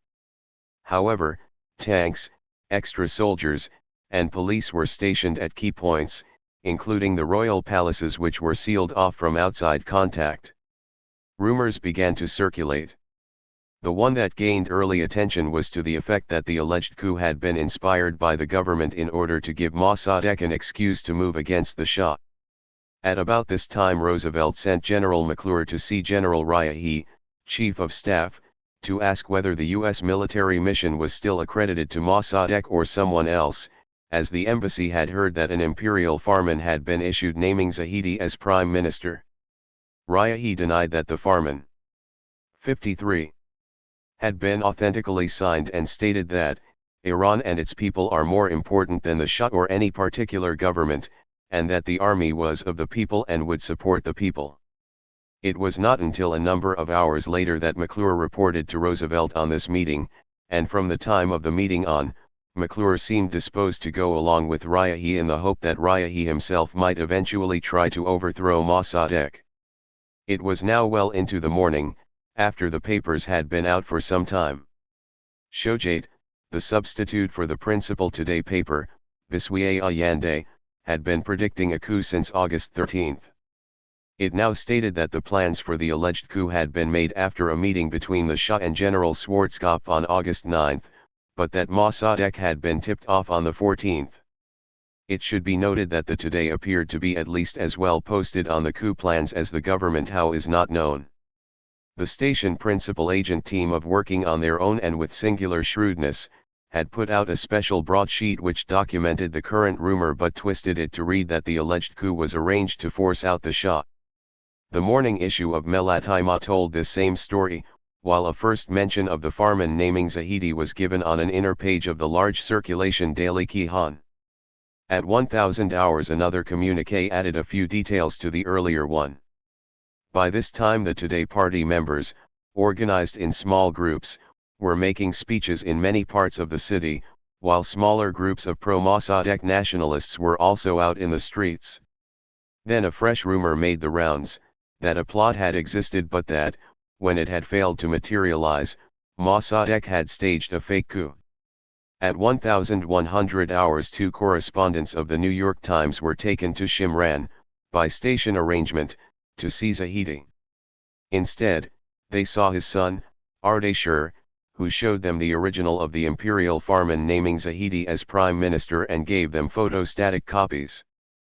54. These photostats had been made by Iranian participants in the plan. Following this meeting the station took charge of the farman, had its own photostats made, and kept the original locked up in the station safe until final victory. At noon Radio Tehran put out a very brief statement signed by Dr. Mohammad Mossadegh stating that, according to the will of the people, expressed by referendum, the 17th Majlis is dissolved. Elections for the 18th session will be held soon. It was this statement, together with the following violently anti-Shah remarks of Fatemi and the undisguised and freely preached Republican propaganda of the Today party, that was instrumental in persuading the general public that Mossadegh was on the verge of eliminating the monarchy. At 1400 hours Minister of Foreign Affairs Fatemi held a press conference. He stated that for some time past the government had received reports from several sources to the effect that the Imperial Guards were planning a coup and, hence, measures were taken to counteract any such coup. He then went on to review the incidents of the coup, as already stated by government communiques. In reply to a question, he said that Abul Qasim Amini, acting Minister of Court, had been arrested since it could not be considered that the court was not a part of the conspiracy. He added that his own views would be found in his editorial in Bakhtar Emraz. This editorial, as printed and as read in full, over Radio Tehran at 1730 hours, was a lengthy, malicious attack upon the Shah and upon Reza Shah, a man for whom the general public still feels a large measure of respect and awe. It may be said that this editorial did a great deal to arouse public resentment against the government of Mossadegh. During the afternoon the station was at work preparing a public statement from General Zahedi, which was prepared with the direct advice of Ardeshir Zahedi, the Rashidian brothers, and Colonel. When it was ready, the agents were unable to find a press in town which was not watched by the government. Therefore, one of the Rashidians did 10 copies on a 55 Persian typewriter. These were rushed to General Zahedi for his signature and then given out to the foreign correspondents, to local pressmen and to 2 key army officers. By the time they were distributed, it was too late to catch the press for the morning of the 17th. However, station agents, although not in touch with the station, the Rashidians, or went ahead on their own. They composed a fabricated interview with Zahedi and had it printed on the 17th, along with a copy of the Farman. In this instance, as in a number of others, the high-level agents of the station demonstrated a most satisfying ability to go ahead on their own and do just the right thing. During the day the station was securing the persons of key individuals and sending them to safety. Some were concealed in the house of a station clerk in the embassy compound and some in the houses of U.S. personnel of the station outside the compound. Thus, Ardeshir Zahedi was in station hands from the morning of the 16th on, General Zahedi from the morning of the 17th on, the Rashidian brothers from the 16th on with the exception of a venture out on the 18th, Colonel from the morning of the 16th on, and General from the morning of the 16th. These people had to be concealed by the station, both in order to secure them from arrest and also to have them in places to which Americans could logically and easily go. That evening, about 19:30 hours, crowds massed in the Majlis Square to hear speeches, and the proceedings were rebroadcast over Radio Tehran. The speakers included Pro-Mossadegh ex-Majlis deputies Mozavi, Dr. Zayed Ali Shayegan, Engineer Zairakzadeh, Engineer Razavi, and Foreign Minister Fatemi. All the speakers attacked the Shah and demanded that he abdicate. During the course of these speeches, the public was informed for the first time that the Shah had fled to Baghdad. The station had learned several hours earlier that the Shah had left. By 1600 hours the 2 principal U.S. Embassy political officers had given up hope, while Roosevelt was insisting there was still a slight remaining chance of success if the Shah would use the Baghdad 56 radio and if Zahedi took an aggressive stand. Additional station messages to headquarters contained the texts of the type of statements the Shah could make over Baghdad radio. Allowing for the 7-hour difference in time, headquarters received the first message from the station on the non-success of the coup at 0130 hours on the 16th, and a few hours thereafter was working on the station's request to get the Shah to broadcast from Baghdad. As the working day ended, they had to report to the station that the State Department was firmly opposed to any American effort to contact the Shah and suggested the British do it. At Nicosia they responded enthusiastically to the station's suggestion, and the SIS attempted to get permission from London to have Leavitt and Derbyshire flown to Baghdad by RAF jet fighter early in the morning of the 17th, for the purpose of exerting pressure on the Shah. London refused permission. As the station personnel entered on another day after a second sleepless night, some real encouragement came from word that, in breaking up today groups late the night before, the soldiers had beaten them with rifle butts and made them shout, "Long live the Shah!" The station continued to feel that the project was not quite dead since General Zahedi, General, the Rashidian brothers, and Colonel were still determined to press action. Now, on the morning of August 17, the press was again on the streets. Neruyi Sevim stated that Schwarzkopf engineered the plot with the Shah and that simple-minded Americans thought the Shah was a trump card. Dad and Shad both blamed the so-called coup on the government, and Keyhan carried the text of an alleged Radio London statement quoting Zahedi to the effect that he had a farman from the Shah and that the Shah had left because his life was threatened. Throughout the morning, Iranians with good radios were able to get word from foreign stations of statements that the Shah had made in Baghdad. He said, "What has taken place in Iran can 57 not be considered a coup d'état in the real sense." The Shah said he had issued his orders for the dismissal of Dr. Mossadegh under the prerogatives given to him by the Constitution, and had appointed General Zahedi in his place. He went on to say that he had not abdicated and that he was confident of the loyalty of the Iranian people to him. This line was what the station had in mind, if less strong than desired, and the Baghdad papers hinted that painful, bloody events were still to come in Iran. The station suggested that Imam Khalasi, religious divine at Baghdad, and the Aga Khan be enlisted to give the Shah moral backing, while headquarters, on State Department instructions, continued to refuse permission for direct U.S. contact with the Shah. In the meantime, the U.S. ambassador to Iraq, Burton Berry, reported on his conversation with the Shah on the evening of the 16th. His statements, made on his own initiative, were quite in line with suggestions reaching him after the event. About 1,000 hours, a considerable body of the troops that had been dispersed throughout the city were called back to their barracks, as the government was certain the situation was well in hand. At 1,030 hours, Radio Tehran called up General Zahedi to surrender to the authorities, and then began broadcasting lists of those arrested as having taken part in the abortive coup or having had some connection with those events.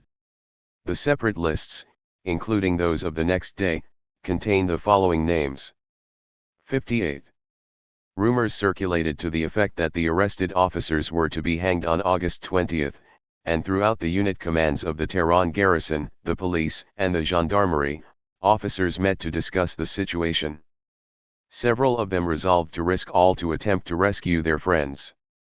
The station devoted a great deal of effort during the day to circulating photostatic copies of the farman, particularly among the army, and in trying to arrange for more and more press coverage. It was now obvious that public knowledge of the existence of the farmans was having an effect. Everyone was asking questions. Was it true that the Shah had issued the farmans? If so, why was Mossadegh lying about it? Wasn't that a most reprehensible 59 thing to do? At 1,325 hours, Fatemi held a press conference at which he dealt with the flight of the Shah to Iraq. Read the abjectly pleading letter from arrested acting Minister of Court Armani, and stated that 14 officers had been arrested. His more detailed views on the current situation were expressed in an editorial in Bakhtar Emruz and were in the main a repetition of his previous scurrilous attacks against the Shah. He wrote such words as, "O traitor Shah, you shameless person, you have completed the criminal history of the Pahlavi reign. The people want to drag you from behind your desk to the gallows." Early in the afternoon, Ambassador Henderson arrived in Tehran from Beirut. On the way out to the airport to meet him, members of the embassy passed the side of the bronze statue of Reza Shah at the end of the avenue of that name. Only the boots of the figure remained on the pedestal. A passing truck was dragging behind it the horse from the equestrian statue of the same ruler that had stood in Sepah Square. In the crowds engaged in this activity, the today were obviously in the majority.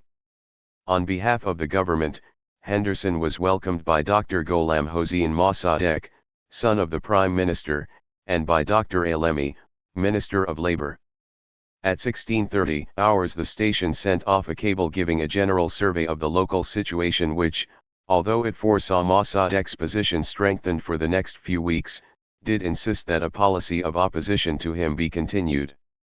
Near the end of the afternoon, the government used the voice of a religious leader, Sadr Balaghi, to attack the Shah over Radio Tehran. The evening was a most active and trying time for the station. Principal agents were reached and given instructions. Within the embassy compound, Roosevelt and Carroll held a prolonged council of war with the heads of their team, General Zahedi and Ardeshir Zahedi, General the Rashidian brothers, and Colonel. These 60 teammates were, when required, smuggled in and out of the compound in the bottom of cars and enclosed jeeps.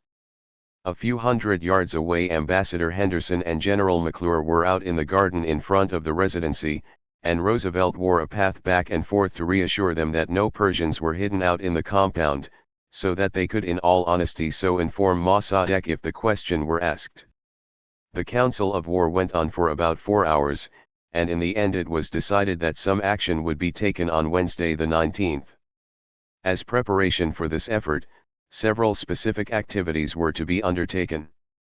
In the field of political action, it was planned to send the Tehran cleric to Qum to try to persuade the supreme cleric, Ayatollah Barujerdi, to issue a fatwa calling for a holy war against communism, and also to build up a great demonstration on Wednesday on the theme that it was time for loyal army officers and soldiers and the people to rally to the support of religion and the throne. In the field of military action, support from outside of Tehran seemed essential. Colonel was sent off in a car driven by a station agent to persuade Colonel commanding officer of the garrison, to declare for the Shah. Zahedi, with Carroll, was sent to Brigadier General At with a similar request. Through station facilities these messengers were provided with identification papers and travel papers which stood up under inspection. All those leaving the compound were also given station-prepared curfew passes. Throughout the long hours of August 17, there seemed little that headquarters could do to ease the pangs of despair. A wire sent to the station in the afternoon expressed the strong feeling that Roosevelt, in the interest of safety, should leave at the earliest moment, and it went on to express distress over the bad luck. At about the same time, an operational immediate cable went out to Ambassador Berry in Baghdad with guidance Con 61. Concerning his future meetings with the Shah. Propaganda guidance was sent to the stations in Karachi, New Delhi, Cairo, Damascus, Istanbul, and Beirut to the effect that the Zahedi government was the only legal one. Just after midnight, headquarters urged a Paris station officer in southern France to get in touch with the Aga Khan at once, in order to urge the latter to send a wire to the Shah expressing his strongest moral support. Much later, headquarters learned that contact had been established, but there was not the hoped-for outcome. The Aga Khan had at once stated that a ruler who left his throne and country would never return, and after his statement no effort was made to sell him on the idea of backing the Shah. Of course, he was later delighted to hear that the Shah did get his throne back after all. At Nicosia the CIS refused to give up hope, and bucked against their own office in London and against the Foreign Office. Derbyshire continued to try to get permission to go to Baghdad. While the persistence and apparent faith shown by the CIS station at Nicosia was altogether admirable, it should be remembered that they had nothing to lose if the cause had been pressed to ultimate failure and disclosure. The 18th was to be the most trying day for every person in every country who was aware of the project. At 0730 hours that morning the Shah left Baghdad for Rome on a regular BOAC commercial flight. It would be some hours before this news reached Tehran.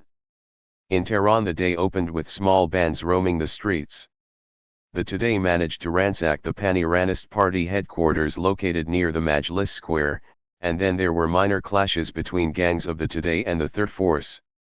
Morning papers appeared about as usual, although very few. 62. Opposition sheets were available since secret police were posted in all printing shops. Those papers supporting Mossadegh announced that the Pahlavi dynasty had come to an end, while wrote that the nation expressed its violent disapproval of the coup which was in foreign interests. Shad ran a copy of the Farman, and Kihan ran 2 brief notes on Zahedi's claims.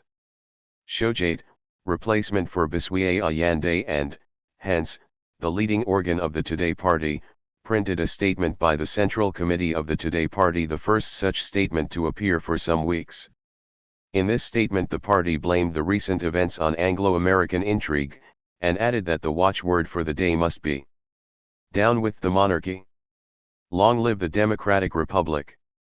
During the morning the AP correspondent wired out a story, destined to get considerable play abroad, which included Zahedi's statement to the officers of the Iranian army, "Be ready for sacrifice and loss of your lives for the maintenance of independence and of the monarchy of Iran and of the holy religion of Islam which is now being threatened by infidel communists." Military communiques read over Radio Tehran indicated that continuing efforts were being made by the government to firm up its control. One announcement offered a reward of 100,000 rials for information as to the whereabouts of General Zahidi, and a third was a reminder that all demonstrations were forbidden by the government. At 1030 hours General Riahi, Chief of Staff, met with the high-ranking officers of the army in the lecture hall of the military school and read them the Riot Act, stressing that they must be faithful to the government. Personnel at the Tehran station, while continuing to make every effort to carry out its decision of the 16th, were also planning for eventualities.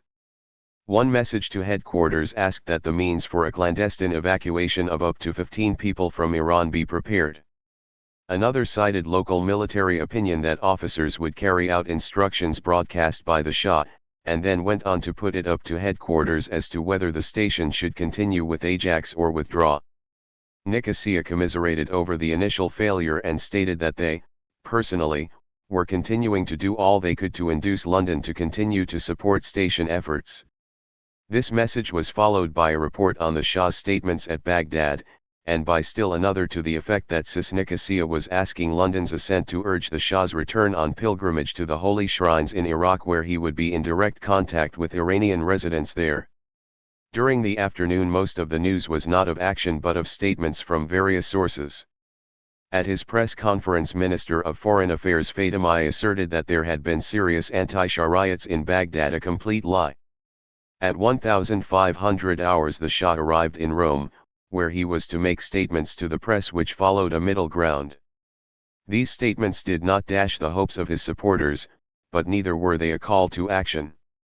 Also, in the afternoon, Radio Moscow carried the text of the appeal of the Central Committee of the Today Party as it had been printed that morning in Shojait.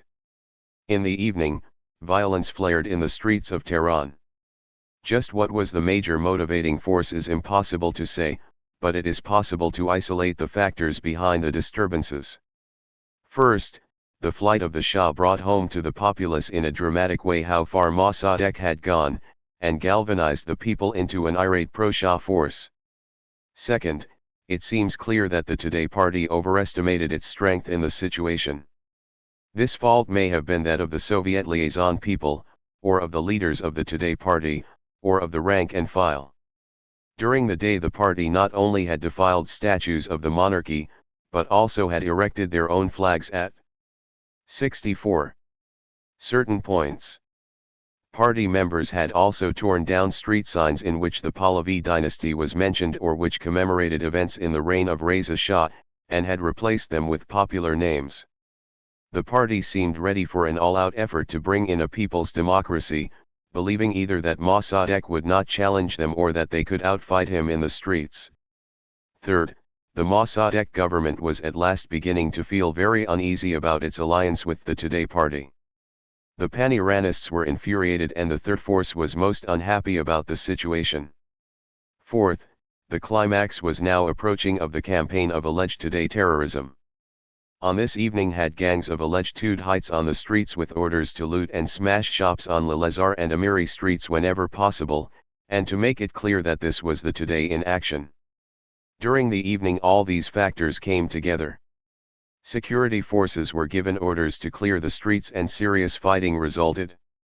Friends of Colonel in the police department exceeded instructions in preventing Today vandalism by beating up Tudhites and shouting for the Shah. The Today did seem to take rapid cognizance of the facts that a covert action was being staged, and that their members were not strong enough to fight the police. They brought people out who tried to argue demonstrators into going home. Headquarters spent a day featured by depression and despair. The immediate direction of the project moved from the branch and division to the highest level. At the end of the morning a handful of people worked on the draft of a message which was to call off the operation. As the message was finally sent, in the evening, it was based on the Department of State's tentative stand, that the operation has been tried and failed, the position of the United Kingdom that, we must regret that we cannot consider going on fighting. 65. And headquarters position that, in the absence of strong recommendations to the contrary from Roosevelt and Henderson, operations against Mossadegh should be discontinued. While on the 18th only had published the Imperial Farman naming Zahedi as Prime Minister, on August 19, as soon as the city was awake, early risers could see photostats or typeset copies of the Farman in the papers Sateri Islam, Asia Lebanon, Aram, Mard-i-Asia, Melat-i-Ma, and the Journal de Tehran. The first four of these papers, and Shad and Dad in addition, ran an alleged interview with Zahedi which stressed that his government was the only legal one in existence, an interview that had been fabricated by. Somewhat later in the morning the first of many thousand of broadsheets which carried a photostatic copy of the Farman and the text of the Zahedi statement appeared in the streets. Although each of these newspapers had a normal circulation of restricted size, the news they carried was undoubtedly flashed through the city by word of mouth, for before 0900 hours pro-Shah groups were assembling in the bazaar area. Members of these groups had not only made their personal choice between Mossadegh and the Shah, but they were stirred up by the today activity of the preceding day and were ready to move. They needed only leadership. Even before the day had dawned, having been informed that a pro-Shah statement by the ranking religious 68th leader, Ayatollah Barujerdi, might be forthcoming during the day, had made definite preparations to utilize any such statement. And two of their most energetic sub-agents were down at the bazaar section with a jeep and trucks ready to set out for Kashvin. Their plan was to print broadsheets at this town some 85 miles west of Tehran should it appear that the Mossadegh government had increased its attempted stranglehold on the urban press. As soon as they noticed that the pro-Shah groups were gathering, rushed to supply the needed leadership. Accompanied one group in its progress toward the Majlis, and on the way incited them to set fire to the offices of Bakhtar-i-Emruz, the semi-official paper owned by Minister of Foreign Affairs Fatemi, which on the 17th and 18th had printed bitter and scurrilous attacks on the person of the Shah. About the same time led other elements toward the offices of the today papers Shahbaz, Biswiye Ayande, and Javanani Democrat, all of which were thoroughly sacked. The news that something quite startling was happening spread at great speed throughout the city. Just when it reached Mossadegh, who was meeting with members of his cabinet, is not known. By 0900 hours the station did have this news, and by 1000 hours word had come in that both the Bakhtar-i-Emruz office and the headquarters of the Iran party had been ransacked. Also, about 1000 hours, contact was established with the Rashidian brothers who seemed full of glee. Their instructions, as well as orders directed to, were now to attempt to swing security forces to the side of the demonstrators and to encourage action for the capture of Radio Tehran. To what extent the resulting activity stemmed from specific efforts of all our agents will never be known, although many more details of the excitement of the day may slowly come to light. Fairly early in the morning one of those involved in the staff planning, appeared in the square before the Majlis with a tank which he had secured from the 2nd Battalion of the 2nd Armored Brigade, LT. Colonel and Captain were on hand and were joined by 2 trucks from the same battalion, while members of the disbanded Imperial Guard seized trucks and drove through the streets. By 1015 hours there were pro-Shah truckloads of military personnel at all the main squares. While small groups had penetrated to the north of the city by 0930 hours, the really large groups, armed with sticks and stones, came from South Tehran and merged as they reached Sepah Square in their progress north toward the center of the city. There the troops, held in readiness, fired hundreds of shots over the heads of the crowd, but apparently were not willing to fire at these partisans of the Shah. As a result the crowds were able to fan out toward key points. Just up Lalezar, a main shopping street, the Saadi Theater, long sponsored by the Today Party, was burned. The surging crowds of men, women, and children were shouting, Shah Piraz Ast. Determined as they seemed, a gay holiday atmosphere prevailed, and it was as if exterior pressures had been released so that the true sentiments of the people showed through. The crowds were not, as in earlier weeks, made up of hoodlums, but included people of all classes, many well-dressed, led or encouraged by other civilians. Trucks and busloads of cheering civilians streamed by, and when, about noon, 5 tanks and 20 truckloads of soldiers joined it, the movement took on a somewhat different aspect. As usual, word spread like lightning, and in other parts of the city pictures of the Shah were eagerly displayed. Cars went by with headlights burning as a tangible indication of loyalty to the ruler. At about 1030 hours, General Riahi informed Mossadegh that he no longer controlled the army and asked for relief, but Mossadegh visited his office and told him to hold firm. Colonel Momtaz was able to assemble only 1 battalion and disposed that force around Mossadegh's house.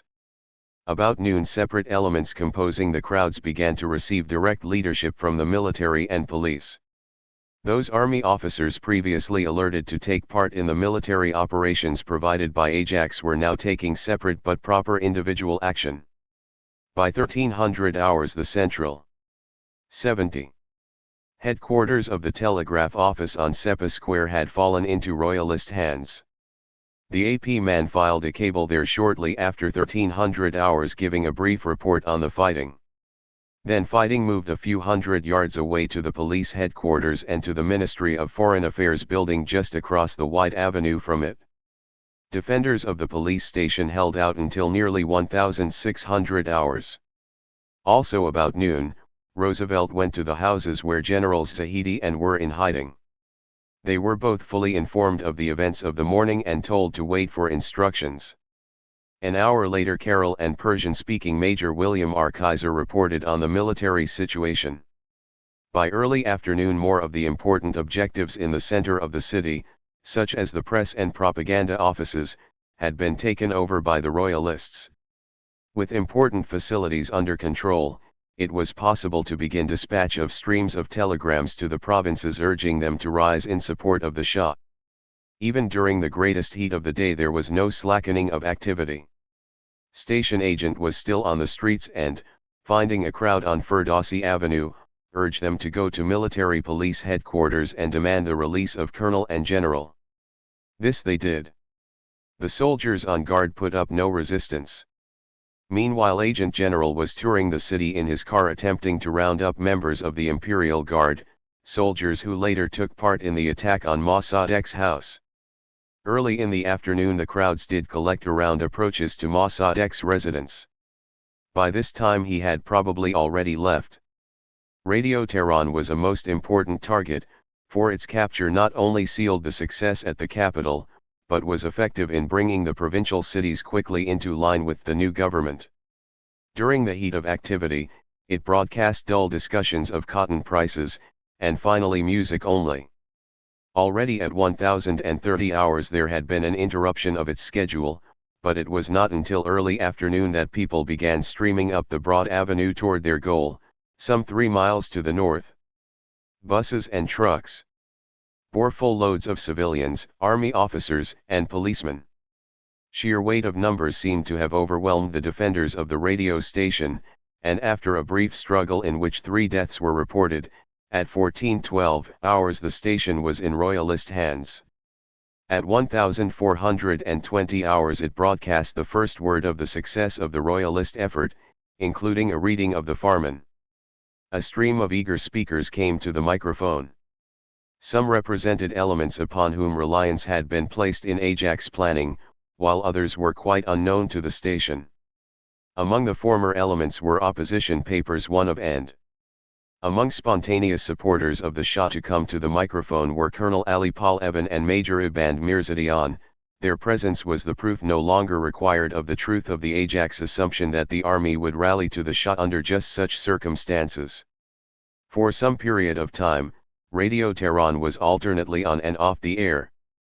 It may have been finally put into good operating condition by those engineers who, as one speaker said, had come along for just such a purpose. Here, as in so many other phases, chance served the cause very well, for, had the original defenders of the radio station managed to damage its facilities, the firm control of the capital might have been delayed. At the embassy, station personnel were following the broadcasts of Radio Tehran, and were elated when it suddenly fell into Royalist hands. Once again Roosevelt set off toward the hiding place of his valuable charges, meeting them a little before 1600 hours. Told it was time for them to play an active role, both promptly dressed for the occasion. It was agreed that General Zahedi should meet General at 1630 hours on a certain street corner with a tank, and should proceed with this vehicle to Radio Tehran where Zahedi would speak to the nation. General was taken from the house by Major in a jeep, and then along the way, he spied two Air Force officers. He asked to be let out, saying he would take care of everything. Right on the street these officers greeted him warmly, and when he 72 said he would like a tank, they soon rounded one up. Asked if he knew where Zahedi was, he said he did and that he had an appointment to meet him at 1630 hours. His comrades pressured him to make an immediate rendezvous with Zahedi, so he directed the tank toward the compound in which the house sheltering Zahedi was situated. Zahedi emerged and the tank set off again. At 1725 hours Zahedi spoke over Radio Tehran, and this speech was repeated a little after 2100 hours that evening. However, Zahedi had been preceded on the air by in the dash back from car had broken down completely at about the halfway mark, but he was able to get an uncomfortable ride the rest of the way in an oil tank truck. He arrived in Tehran by morning and contacted the station. At the latter's urgent instructions, sent a telegram to Colonel which message contained a code phrase * signaling to lead his division on forced march to Tehran. An interesting sidelight concerning march to Tehran occurred en route to Hamadan. The division entered Hamadan just as the local Today party was holding a large pro-Mossadegh demonstration. Quelled the demonstration in short order. The astonishment of the Today on seeing the division enter Hamadan was exceeded only by that of the town mayor. Within Tehran proper the last nests of resistance were being subdued.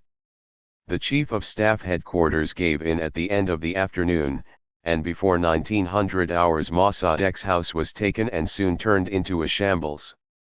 Its belongings were dragged out into the street and sold to passers-by. Reactions were also being reported from the provinces. At 1450 hours the regional station at Sanandaj in Kurdistan suddenly went off the air. At 1555 hours Radio Tabriz reported the capture of the station itself by forces. *am coming today to see my sick sister. The division actually arrived after Tehran was already in royalist hands. Loyal to the Shah, and stated that all of Azerbaijan was in the hands of the army. As it continued broadcasting, it became apparent that one of the speakers, and an effective sub-agent of station assets had played an important role in events at Tabriz. By 1800 hours the station at Isfahan was on the air with strong statements in favor of the Shah and Zahedi by such elements as local editors, a member of Baghai's Toilers Party, religious leaders and staff officers, all groups which we had hoped would react in this fashion. Not until 2000 hours did the radio station at Kerman proclaim loyalty to the new government. Meshed radio was not heard from at all, but the religious-minded town turned loyalist almost immediately after the news of the change had been sent out over Radio Tehran. Known Tud heights were pursued and shops of Today sympathizers looted. Colonel following Zahedi's instruction, and Carroll now closed up the operation. While had at that office kept in touch by phone and placed known supporters of Ajax in command of all units of the Tehran garrison, seized key military targets, and executed the arrest lists. As the afternoon drew to its close, Radio Tehran seemed to get down to a less haphazard schedule. From 1800 hours on, it made short announcements of government appointees. At 1845 hours the Associated Press representative and the New York Times man made fairly brief statements on the events of the day, intended for their home offices. Brief government communiques dealt with curfew hours, contained warnings against demonstrations, etc. A general news summary at 2100 hours was followed by a statement from Zahedi, installed in the office of the Chief of Police, and before 2200 hours the station had signed off for the night. The hectic day was over and curfew now in effect. Lives had been lost, but not nearly as many as stated in the white heat of the actual events. The security forces were firmly in control and well prepared to destroy any counter-effort. How had other interested parties weathered the exciting day? One such must have felt real anguish. This was the USSR and its 74 people in Iran. Radio Moscow lagged far behind the rest of the world and did not put out a summary of the day's events at Tehran until 2300 hours GMT. Its Persian program that reached Iran early in the afternoon was built around the text of the earlier Pravda article entitled "The Failure of the American Adventure in Iran," and this program was repeated early in the evening. The same Pravda article was broadcast throughout the late afternoon and early evening from Moscow in English, Arabic, Bulgarian, Polish, Czech and Slovak, German, Dutch, Italian, Portuguese, and Turkish, although by that time nearly every one of its listeners must have known that this material was no longer applicable. The other parties to the original plan felt elated, and possibly self-satisfied. While the reactions of the Shah at Rome are rather beyond the scope of this account, one or two of his remarks are worth citing as they bear upon some of the original assumptions of the Ajax plan. He said, "It was my people who have shown me that they were faithful to the monarchy and that 2.5 years of false propaganda were not enough, and again, my country didn't want the communists and therefore have been faithful to me." At Nicosia the earliest FBI intercepts had not been translated and distributed until nearly mid-afternoon local time. As word passed from Leavitt to Derbyshire, the latter became so excited that he drove his friend right to his office outside of the town, something he and his associates had always avoided doing in earlier weeks.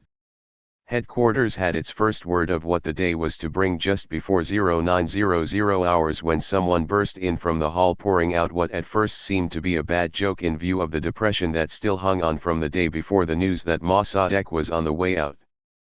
Throughout the morning, the afternoon, and until late that night people hurried down the corridors with fresh slips of ticker tape. During the entire day only 2 Ajax cables were received from the station. However, it was a day that should never have ended. For it carried with it such a sense of excitement, of satisfaction, and of jubilation that it is doubtful whether any other can come up to it. Our trump card had prevailed and the Shah was victorious. Roosevelt arrived in London the afternoon of August 25. He had been smuggled out of Tehran in Naval Attaché Eric Pollard's plane and picked up by a military air transport service plane at Bahrain. In London Roosevelt was met by Firth and taken to see Maj. General J. Alexander Sinclair and others in CIS that evening. From the very beginning it was made plain to him that CIS was grateful not only because of the success of the Operation Peresi, but because of the effect its success had already had and would continue to have upon CIS's reputation and relations with its superiors. In turn he expressed gratitude for the fine support the station had received and recognition of the fact that such weaknesses as had existed in the support given us were attributable to the paucity of reporting from Tehran, which had resulted in a justifiable lack of hope both in London and Washington. Roosevelt went to some pains to explain the reason for the lack of reporting. He pointed out that if they had simply reported what they were doing, London and Washington would have thought they were crazy and told them to stop immediately. If they had reported the reasons why they felt justified in taking such action they would have had no time to take action. Accordingly, they followed the third course, which was to act, and report practically. 78. Nothing. This decision was initially made on the assumption that they had very little more to lose by following up the last hopes, and everything to win. As the hours passed, evidence that the action had great hopes of success increased rapidly, but they still had no time or energy to prepare and present the evidence. Sinclair and members of his staff said that they fully understood the situation and were glad that Roosevelt had taken what was in their opinion the best and most constructive decision. We all recognized, however, that if the outcome had been different, a substantially different attitude toward that action might have been found in many quarters. Sinclair commented that it was recognition of the probability that such grave decisions would have to be taken speedily and could only be taken in the field that had led him to request the appointment of a combined theater commander. He also requested that in Roosevelt's briefing of senior members of the British Foreign Office he should emphasize this aspect of the story. The following days Roosevelt did so, and, without exception, from Churchill through Lord Salisbury all down the line, the decision taken in Tehran was enthusiastically endorsed. On August 26 Roosevelt was shepherded through a round of appointments at the foreign offices by the Foreign Office representative attached to CIS. He first saw Sir James Boker and 2 members of his staff, and gave them an account of developments and the psychological climate in Iran, without giving much in the way of operational detail. He got the impression that CIS was glad to take advantage of any opportunity of selling themselves to this level of the Foreign Office. It appeared that their relationship, at least in this area, were neither close nor cordial at this level. Later in the morning he spent an hour alone with the acting Foreign Secretary, Lord Salisbury. As requested by Sinclair, Roosevelt gave Lord Salisbury the full treatment, and he appeared to be absolutely fascinated. His attitude seemed to be very much more flexible and progressive than that of Boker. He seemed genuinely anxious to help the new Iranian government and very conscious of the problems which the relations with the United Kingdom presented to that government. He recognized the importance of immediate short-term economic aid which would produce quick and obvious results, but remarked that perhaps long-range aid could be worked out with an oil settlement in mind. Roosevelt reported fully to Salisbury, as he had to Boker, on the assurances which he had given on behalf of Her Majesty's government to the Shah and Zahedi. Salisbury assured him, as did everyone else, that those statements were justified and properly presented, that the British fully appreciated the necessity of reaching agreement on an oil settlement with the Iran government as rapidly as possible, and that they were fully prepared to do so. At 1400 hours Roosevelt was received by the Prime Minister, who was in bed at 10 Downing Street. This was a most touching occasion. The Prime Minister seemed to be in bad shape physically. He had great difficulty in hearing, occasional difficulty in articulating, and apparent difficulty seeing to his left. In spite of this he could not have been more kind personally nor more enthusiastic about the operation. He was good enough to express envy of Roosevelt's role and a wish that he had been some years younger and might have served under his command. He repeated the statement that he had already made to Sinclair, that if the success of this operation could be maintained it would be the finest operation since the end of the war. He emphasized his strong feeling that everything possible to help the new government should be done. Economic aid to Iran should not wait either for the restoration of diplomatic relations with the British or for an oil settlement.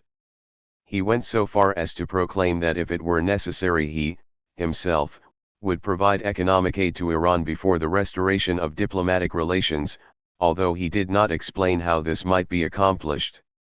He commented that the Anglo-Iranian Oil Company had really fouled things up in the past few years and that he was determined that they should not be allowed to foul things up any further. Our operation had given us a wonderful and unexpected opportunity which might change the whole picture in the Middle East. In closing he asked Roosevelt to tell the President that he was feeling much better and could hang on as long as may be necessary. He also asked that Roosevelt write to him after his meeting with the President, and that he keep in touch with him in the future.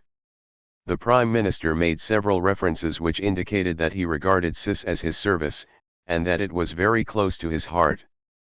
Perhaps due to his physical condition at the time, however, he appeared a bit hazy as to its jurisdiction and the distinction between MI5 and MI6. He was definitely hazy on Sinclair and upon the American setup. The initial CIA meant nothing to him, but he had a vague idea that Roosevelt must be connected in some way with his old friend Bedell Smith. At the outset Sinclair had said that he thought it might make a better impression if neither he nor any member of his service were present during Roosevelt's reports to other members of HMG, and although he knew that Roosevelt was to see the Prime Minister and the acting Foreign Secretary, he suggested only one exception to this procedure. He asked if Roosevelt would have any objection to his sitting in on the discussions with Sir William Strang, the permanent Under-Secretary for Foreign Affairs. He explained that Strang was the source of his political guidance and such authorizations as were required from the Foreign Office, and said that he was anxious to see the impact of certain portions of this briefing upon Strang. In the course of the conversations it became apparent that the portion of particular interest to Sinclair was the reason why the station had not reported more FULLY from Tehran between 15 and August 19. Sinclair is not a demonstrative person, but there was a definite glow emanating from him when Strang with apparent heartiness responded to the explanations, remarking that Roosevelt had done the only possible thing and that in matters of that sort decisions could only be made on the spot. As they came out of Strang's office, one of Sinclair's staff came up to him in great 81 glee with a folder covered with red ribbons, sealing wax, and other objets d'art. Sinclair told Roosevelt that this represented approval of a project which they had been previously turned down by the Foreign Office and that this reversal of the Foreign Office was due to the success in Iran. From the operation, two elements lending support to the operation seemed unable to meet the sudden demand for utmost speed and accomplishment. These were communications and the psychological warfare senior staff.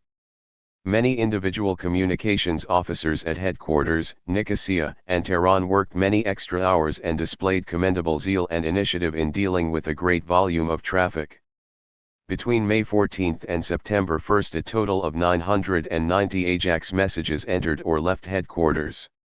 The unsatisfactory phase of communications was the three-way link between headquarters, Nicosia, and Tehran by which Mika facilities were made available for almost simultaneous transmission from any one of the three stations named to the other two. Until near the end of the period of the operation, there was considerable delay in Tehran messages destined for Nicosia and for those in the opposite direction. It may also be suggested that transmission time was not rapid as had been hoped. Very few operational immediate messages were originated by any of the three stations, but when Tehran sent such a message it took from 3 to 4 hours to get to headquarters measured from the time. 84. The enciphered message was filed for transmission until the deciphered message reached the branch desk. In July support was sought from the PW staff. Both the branch and higher levels were anxious to have certain items, including the texts of news articles, commentaries, and editorials, appear in papers in this country. The texts themselves were prepared by NE/4 branch on themes agreed upon by headquarters and the station. It was planned to cable summaries of such planted material to the station for distribution to the friendly local press and, hence, to backstop the active propaganda campaign against Mossadegh. This support was not forthcoming. It appeared to the branch as if the staff lacked contacts capable of placing material so that the American publisher was unwitting as to its source, as well as being able to see that no changes in theme or emphasis were made.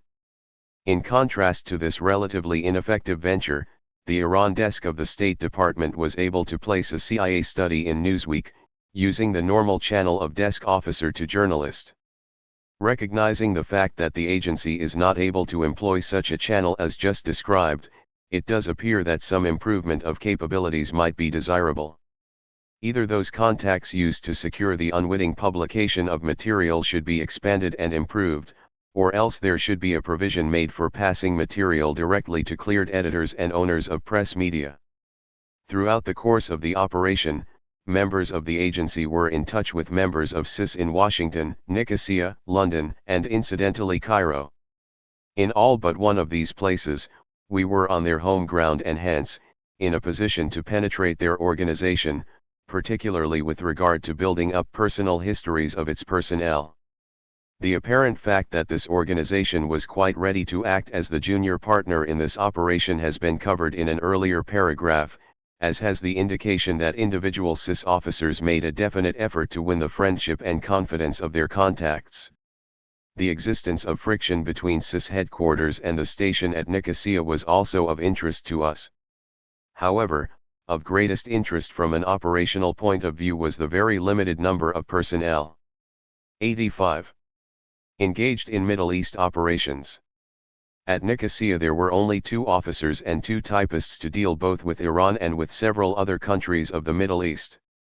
At London headquarters no individual was exclusively concerned with Iran, and the one specialist in the field appeared to be spread out over the Middle and Far East. This shortage of personnel was directly reflected in a number of ways which seemed quite surprising at first glance. An example of this is the fact that the representative in Washington had to spend a good part of his time in enciphering and deciphering. The character of this limited personnel was also of interest, for we were informed that all the old colonial hands and all the veterans of the India office had been dispensed with. Certainly the two Nicosia officers who were dealing with the agency were both young and had a very sound foundation. The one in charge has had 6 years in the country and is extremely fluent in the language, while the younger, still a probationer, also knows the language well. Other lessons learned from the operation relate to headquarters and station capacities for planning, and to the capabilities of the local agents to execute general and specific directives. First, we may make a brief critique of headquarters planning. As had been pointed out in some detail in earlier pages, the operational plan grew directly from a series of basic assumptions, established by CIA in collaboration with CIS. In briefest review, the principal assumptions were: 1. The Shah could be persuaded to take desired action if all-out pressure were applied. 2. Assurance that the Shah was behind him would both cause Zahedi to act and would win him the support of many officers in key positions. 3. Forced with a choice between following the orders of the Shah and those of Mossadegh, the rank and file of the army and its officers would obey the Shah. The assumptions, whether presented as such within the OPER 86 Ational plan, or discussed in some unwitting survey of the current situation, were challenged. The American ambassador and the State Department desk officer for Iran, as well as the chief of GDI office at State, insisted that assumption number 1 above was completely unsound. Ambassador Henderson stated that the premise that the Shah would cooperate actively was fallacious. The station at one point expressed a similar opinion in these words: "It unrealistic expect Shah sponsor a coup supported by army."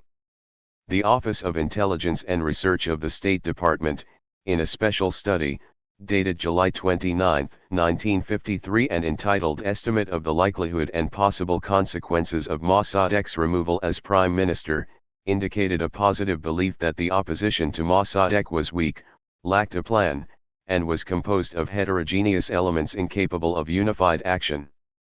How was it that the headquarters planners could be so at odds with every other well-informed opinion? This was because the plan had a necessity to avoid acceptance of the status quo and could take a bolder stand because it was based upon the principle of strong, positive action to make the assumptions come true. It should be noted that during the conversations at Beirut and in the later exchange of messages, representatives of the field station accepted the assumptions to which they had objected earlier. Thus, as the time for action approached, complete harmony prevailed. Not only did the basic assumptions stand their test, but other factors of the plan, which had been determined by a detailed estimate of the psychology of the Persians, as discussed at Nicosia and Beirut, worked out about as anticipated. Specifically, it had been realized that not all the Persians involved in the plan would take the action required of them, that even those who took it might not follow through exactly as required, and, therefore, that the operational aspect of the plan called for repetitive efforts on the targets. This analysis was correct. That the initial military aspect went astray may be charged directly to the Persians, who at the very end refused to continue to accept the guidance which the STA-87 felt was so essential. With regard to the fact that the military aspect of the plan was balanced, or complemented, by action designed to result in publicly expressed hostility to the government of Mossadegh, it was in this field that those in charge of executing the plan had to deviate the most from its details. The plan placed emphasis upon a program for a massive Bast, or political sanctuary movement, against the government, but it was found impossible to bring this into being because of the dissolution of the Majlis and because the most influential religious leaders were not willing to make the commitments required of them. This unwillingness of the leaders had been foreseen by the planners, but they had been assured by the principal agents of CIS that these leaders would take whatever action was required of them. Failing in this respect, public hostility was fanned in a number of other ways, some suggested by the station to its agents and others thought up by agents. This activity has been covered in the earlier pages dealing with events in Tehran, and here it is necessary to repeat only one conclusion concerning what was learned during the operation as to the influence of the press in Iran. It must be admitted that in the years and months working with the subsidized press and its venal journalists in Tehran, The station was still not sure whether it was achieving results comparable to the sum so spent. In July and early August, every segment of the press with which we or the United Kingdom had working relations went all out against Mossadegh. As judged by the public reactions on the days following August 16, there can be no doubt whatsoever that this campaign had reached a very large audience and had directly influenced their thinking in a most positive way. A separate analysis of this press operation should be made to serve as basic guidance in mounting future campaigns. The operation was a time of testing for the U.S. principal agents and for those of the station agents who were committed to the effort. All these agents did a superb job. It is easy to say that they did such a good job because they were not merely carrying out orders but were heart and soul in favor of the operation. This 88 is true, but the fact must not be overlooked that in recruiting these individuals over a considerable period of time, the station wittingly selected people whose basic ideologies were in accord with U.S. policy toward Iran and the USSR. This factor should not be overlooked in future recruitment in Iran. A word should be said about the fact that the high caliber of the agents was reflected in their performances. In one of the most critical periods, station principal agents were out of touch with the station, but on their own initiative took actions of just the type the station would have assigned to them. The performance of the indigenous agents is just one factor in the demonstration of the values received from long-term station planning. Another such factor of real importance was the capability of the station to produce indigenous documents on short order, documents which stood serious scrutiny shortly after they had been manufactured. This program has long been under development. The operation did reveal a need for the development of other long-term assets. Important in this field is the procurement of safe houses, at least 2 of which should be kept completely uncontaminated until time of real emergency. While the executors of the plan made brilliant use of the grounds of the embassy and of houses occupied by U.S. personnel, this effort could have been nullified by a careful watch on the embassy by agents of the government. Among the other long-term assets which the station feels should be developed are independent printing and reproduction facilities. The station believes that these facilities should be within the embassy. This matter is now under discussion, as it would appear that the movement of supplies into the embassy and the removal of the finished products for distribution would create a serious security problem. The major role in the execution of the operational plan was assumed by U.S. assets. This does not mean, however, that the operation could have been carried through without the active cooperation of the United Kingdom and their assets. For one thing, 89. It would have been impossible to get the Shah to move had he not been finally convinced that both the US and the UK were ready to support him. For another, had not the UK assets been cut in on the operation, they would either have exposed whatever they learned about it to the government or tried actively to see that it failed. The lesson here is clear. As in the larger world picture, U.S. UK interests and activities must be coordinated. A great deal is to be gained by direct coordination in special fields of activity once both parties have recognized that their aims are really identical. A final subject of interest concerns the security problems connected with such an operation. From the moment the project got underway, the NIA division made a serious effort to put special security measures into effect. Within the NIA division and even within the NE/4 branch, the rule of need to know came into effect. However, by the time the operation had been concluded, a considerable number of people, British and Americans, were aware of what was going on. From the viewpoint of NE/4 branch, which has listed all the individuals whom it knows were aware of the project and its purpose, the number was excessive. It totaled 89. How many others were told by people without the NE/4 branch being aware of this, there is no way of knowing. It is true that the knowledge that there was direct U.S. UK collaboration on the project was kept to a more restricted number.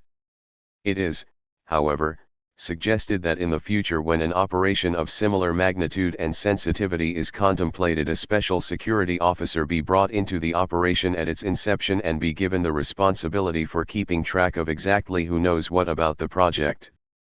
Appendices.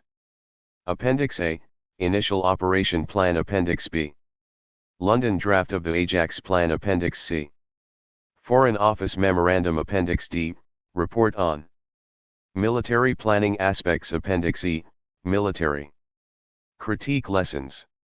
Appendix A. Initial Operation Plan for Ajax as cabled from Nicosia to Headquarters June 1, 1953. Summary of Preliminary Plan prepared by CIS and CIA representatives in Cyprus.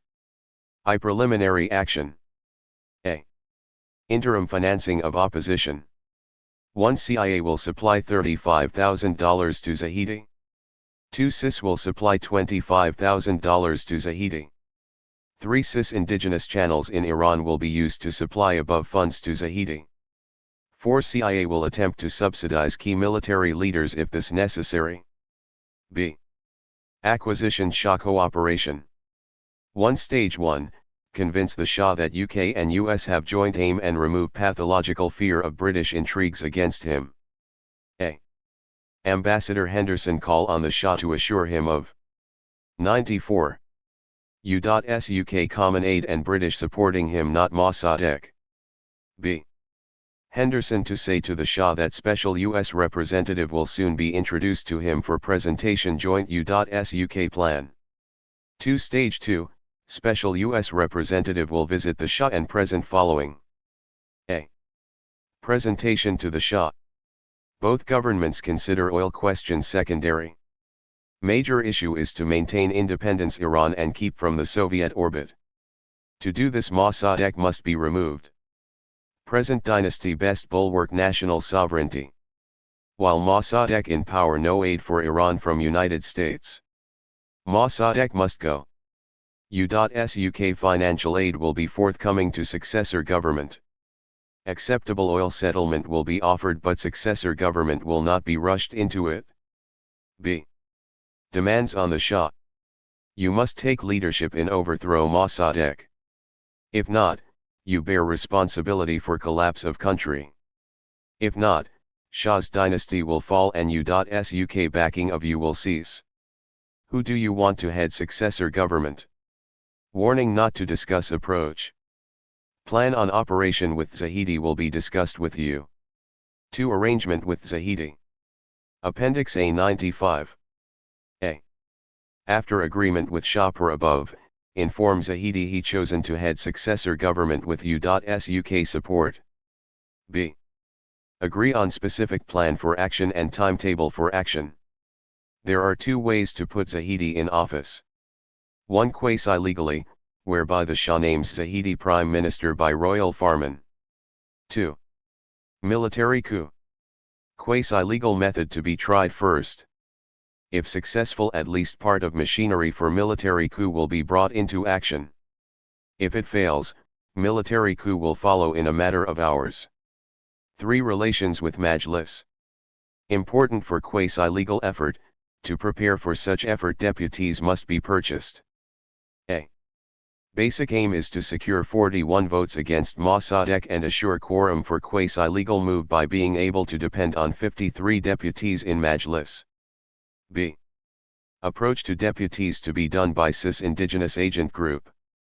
CIA will backstop where necessary by pressures on Majlis deputies and will provide part of the funds. 4. Relations with religious leaders. Religious leaders should A.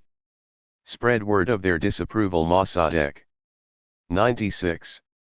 B. As required, stage political demonstrations under religious cover. C. Reinforce backbone of the Shah. D. Make strong assurances over radio and in mosques after coup that new government faithful Muslim principles. Possibly as quid pro quo prominent cleric Barujerdi would be offered ministry without portfolio or consider implementing neglected article constitution providing body 5 mullahs to pass on orthodoxy of legislation. E. Should be encouraged to threaten direct action against pro-Mossadegh deputies. V. Relations with Bazaar. Bazaar contacts to be used to spread anti-government rumors and possibly close Bazaar as anti-government expression. 6. Today. Zahedi must expect violent reaction from today and be prepared to meet with superior violence. A. Arrest at least 100 party and front group leaders. B. Seal off South Tehran to prevent influx today demonstrations. C. Via black leaflets, direct Today members not to take any action. 7. Press and propaganda progress. A. Prior coup, intensify anti-Mossadegh propaganda. B. Zahedi should quickly appoint effective chief of government. Appendix A 97. Press and propaganda who will 1. Brief all foreign correspondents. 2. Release advance prepared US and UK official statements. 3. Make maximum use Radio Tehran. 8. Relations with tribes. A. Coup will provoke no action from Bakhtiari, Laz, Kurds, Baluchi, Zulfagari, Mamasani, Bor Ahmadi, and Khamzeh tribal groups. B. Major problem is neutralization of Kashgai tribal leaders. 9. Mechanics of quasi-legal overthrow. A. At this moment the view with most favor is the so-called plan whereby mass demonstrators seek religious refuge in Majlis grounds. Elements available to religious leaders would be joined by those supplied by bazaar merchants, up to 4,000 supplied by CIS-controlled group, and additional elements supplied through CIAB would be widely publicized that this refuge movement on basis 2 grounds popular dissatisfaction with Mossadegh government as follows. 1. Ground 1 that Mossadegh government basically anti-religious as most clearly demonstrated ties between Mossadegh and Today, and Mossadegh and USSR. Just prior to movement CIA would give widest publicity to all fabricated documents proving secret agreement between Mossadegh and Today.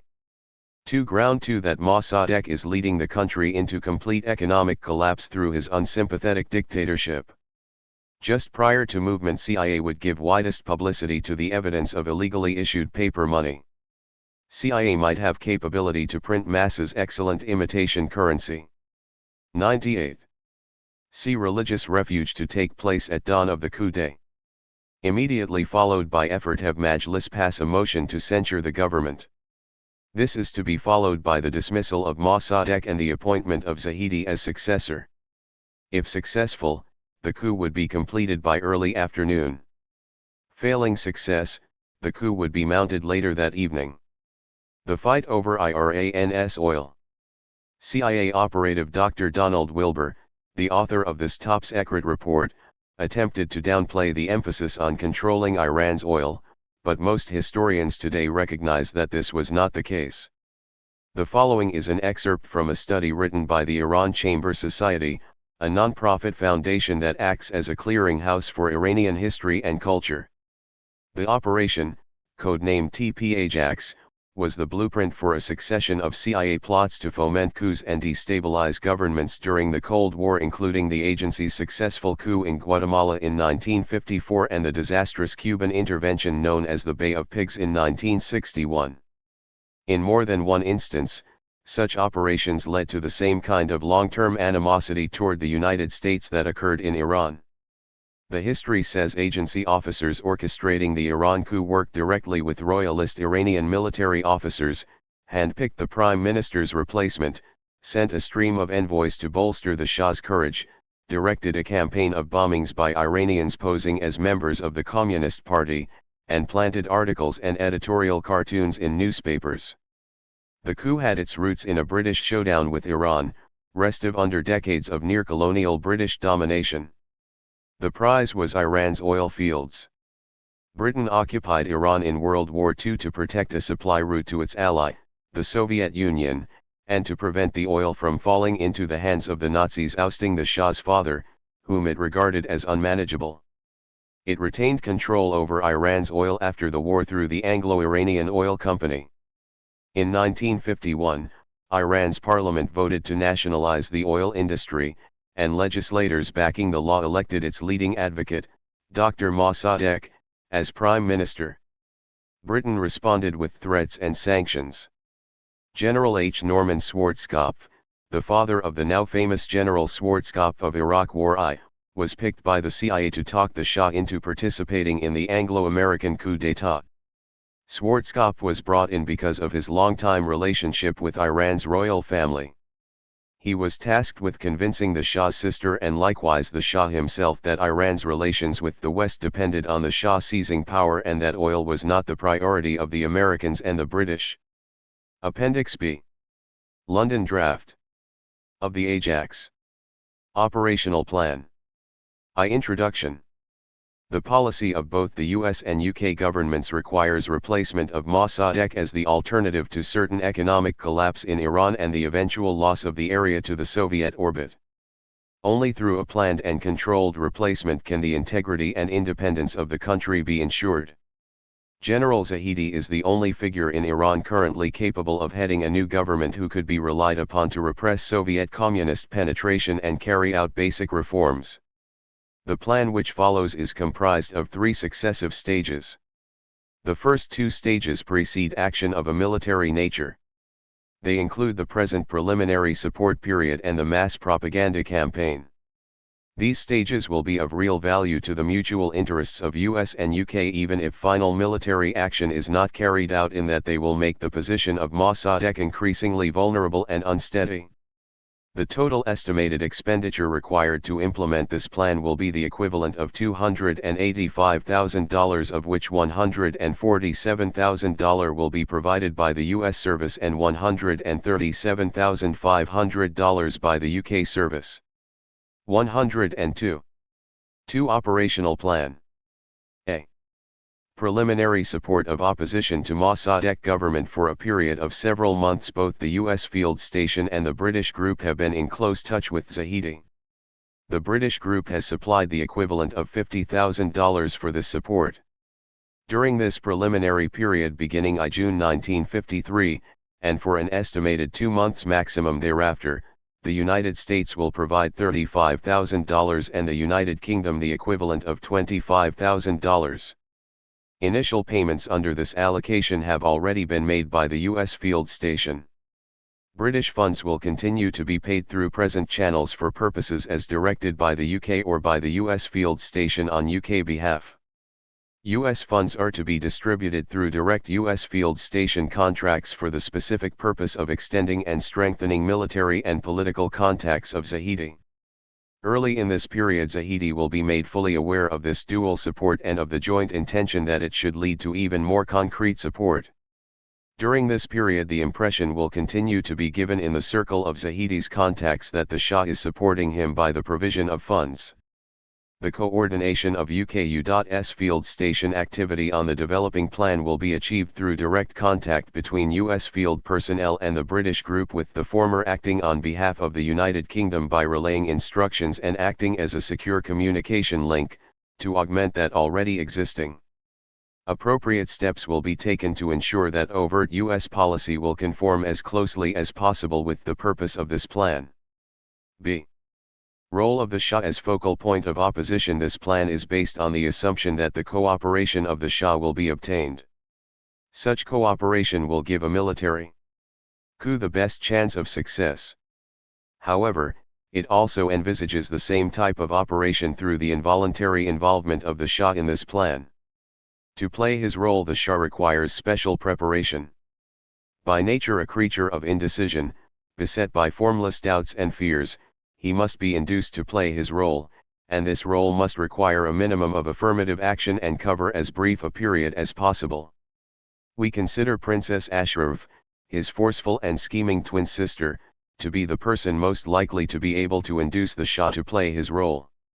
We are certain that Ashraf will eagerly cooperate to bring about the fall of Mossadegh.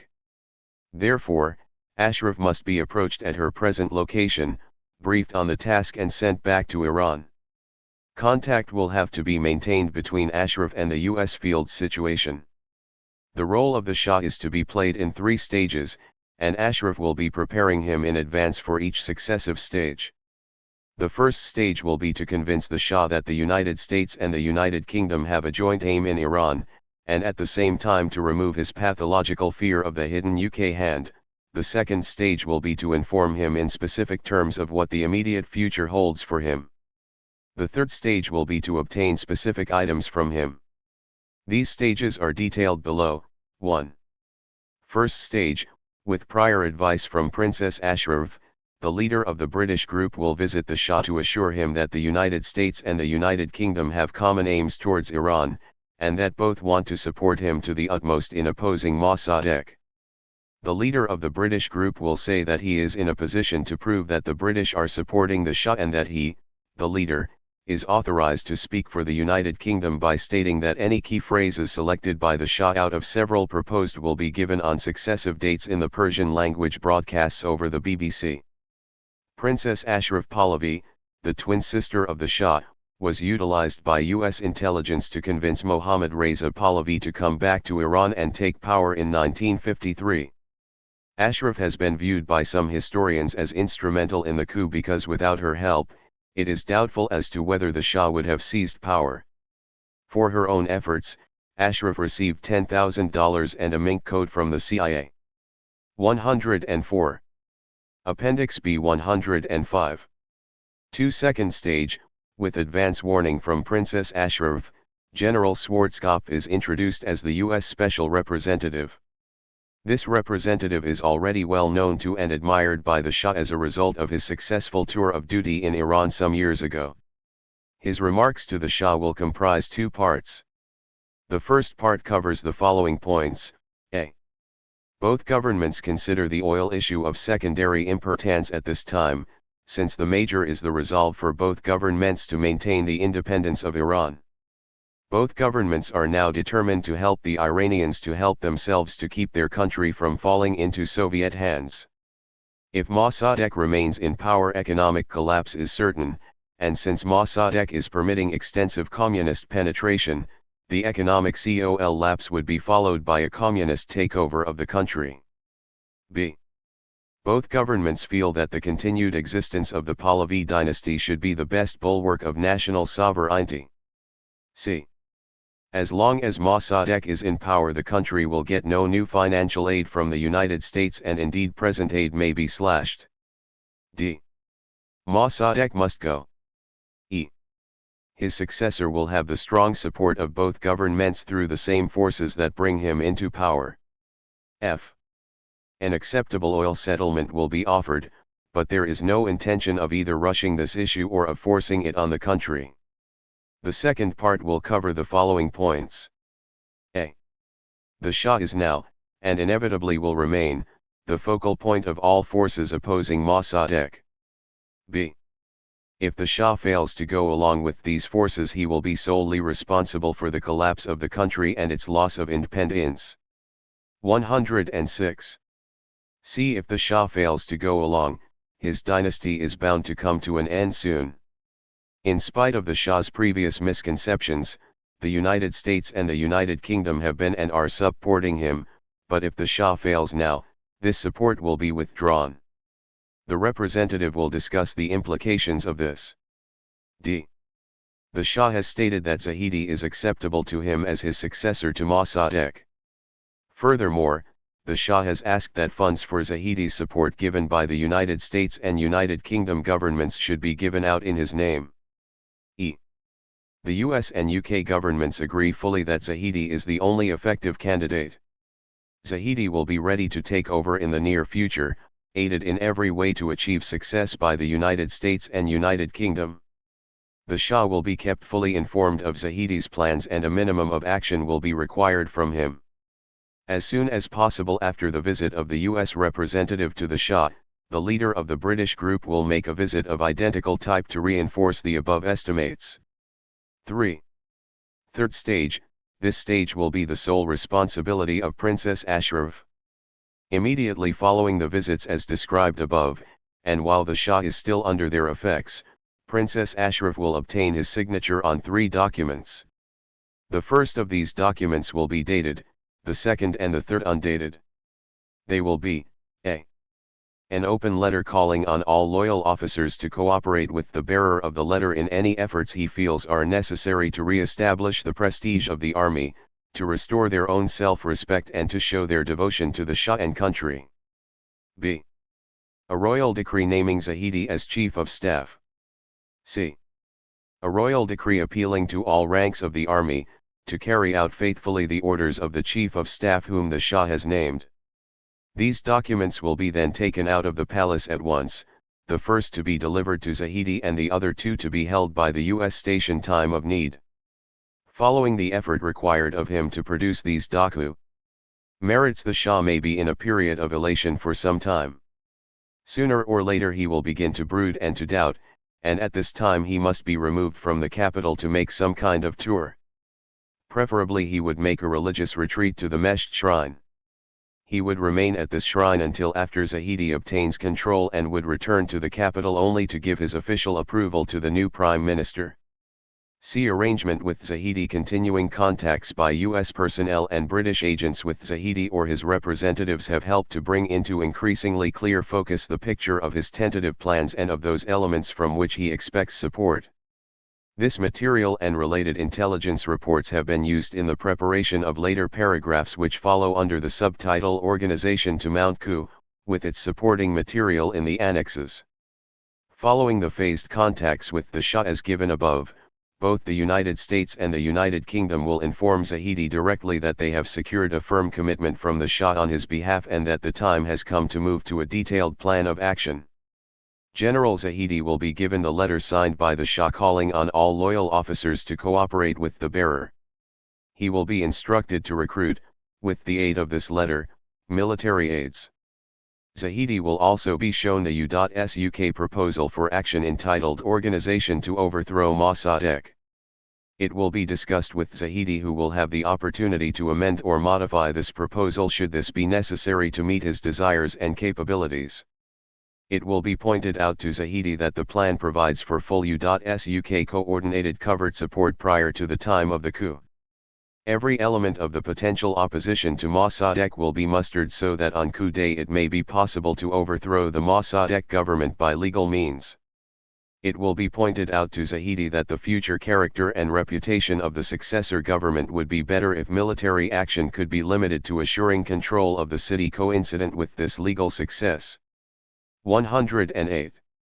However, should the Shah fail to go along with the U.S. representative or fail to produce the documents for General Zahedi, Zahedi would be informed that the United States and United Kingdom would be ready to go ahead without the Shah's active cooperation if Zahedi agrees.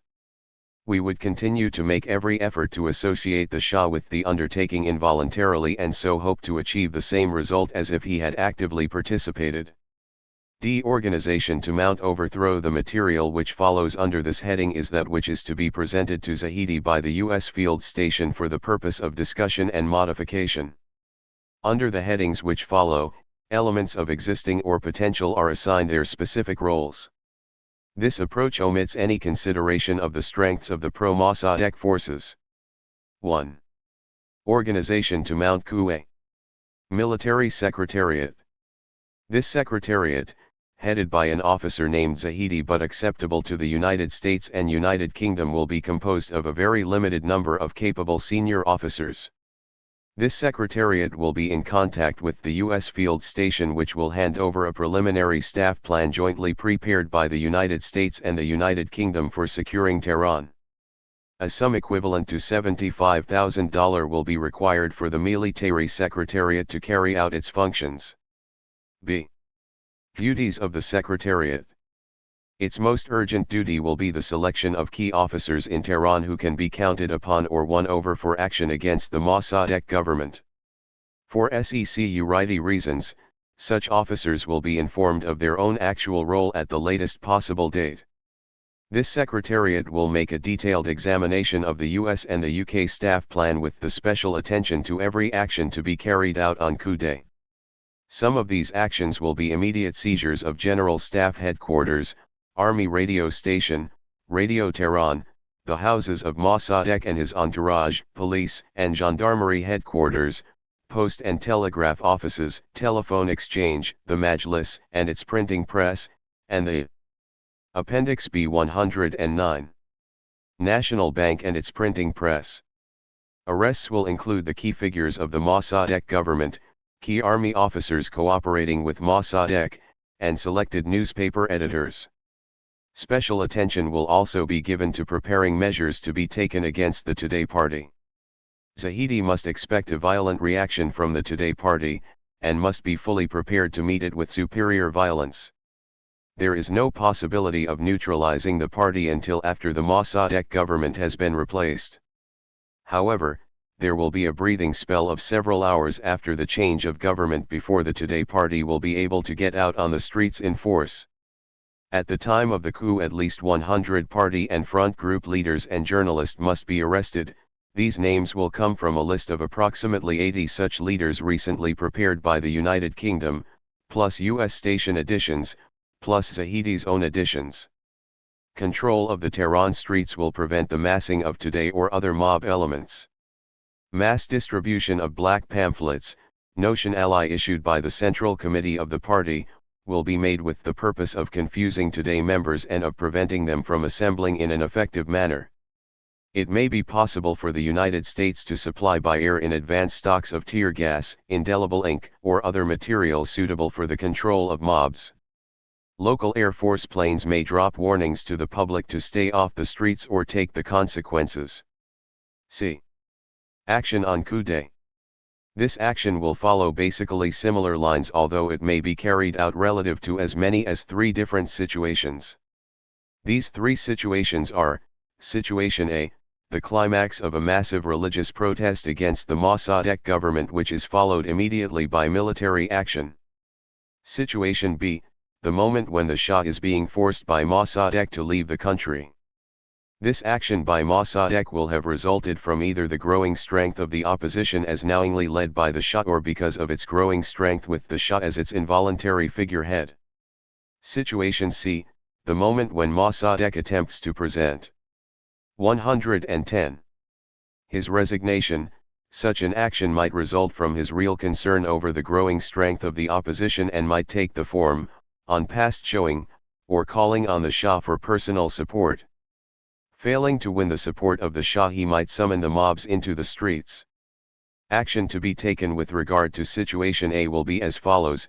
At the climax of Situation A, Zahidi will assume office as Chief of the General Staff by a limited military action against the headquarters of the General Staff. He will at once name the selected person as his deputy, and the arrests of Mossadegh and the others will be made at once.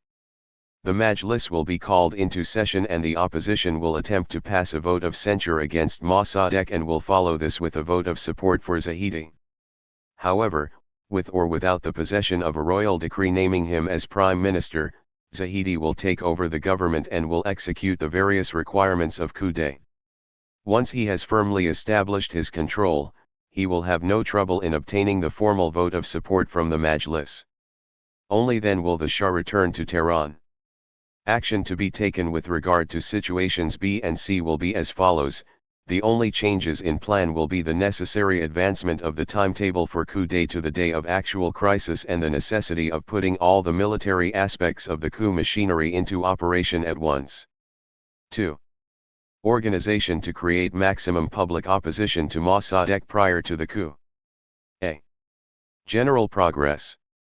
The purpose will be to create, extend, and enhance public hostility and distrust and fear of Mossadegh and his government. A sum equivalent to $150,000 will be budgeted for this program.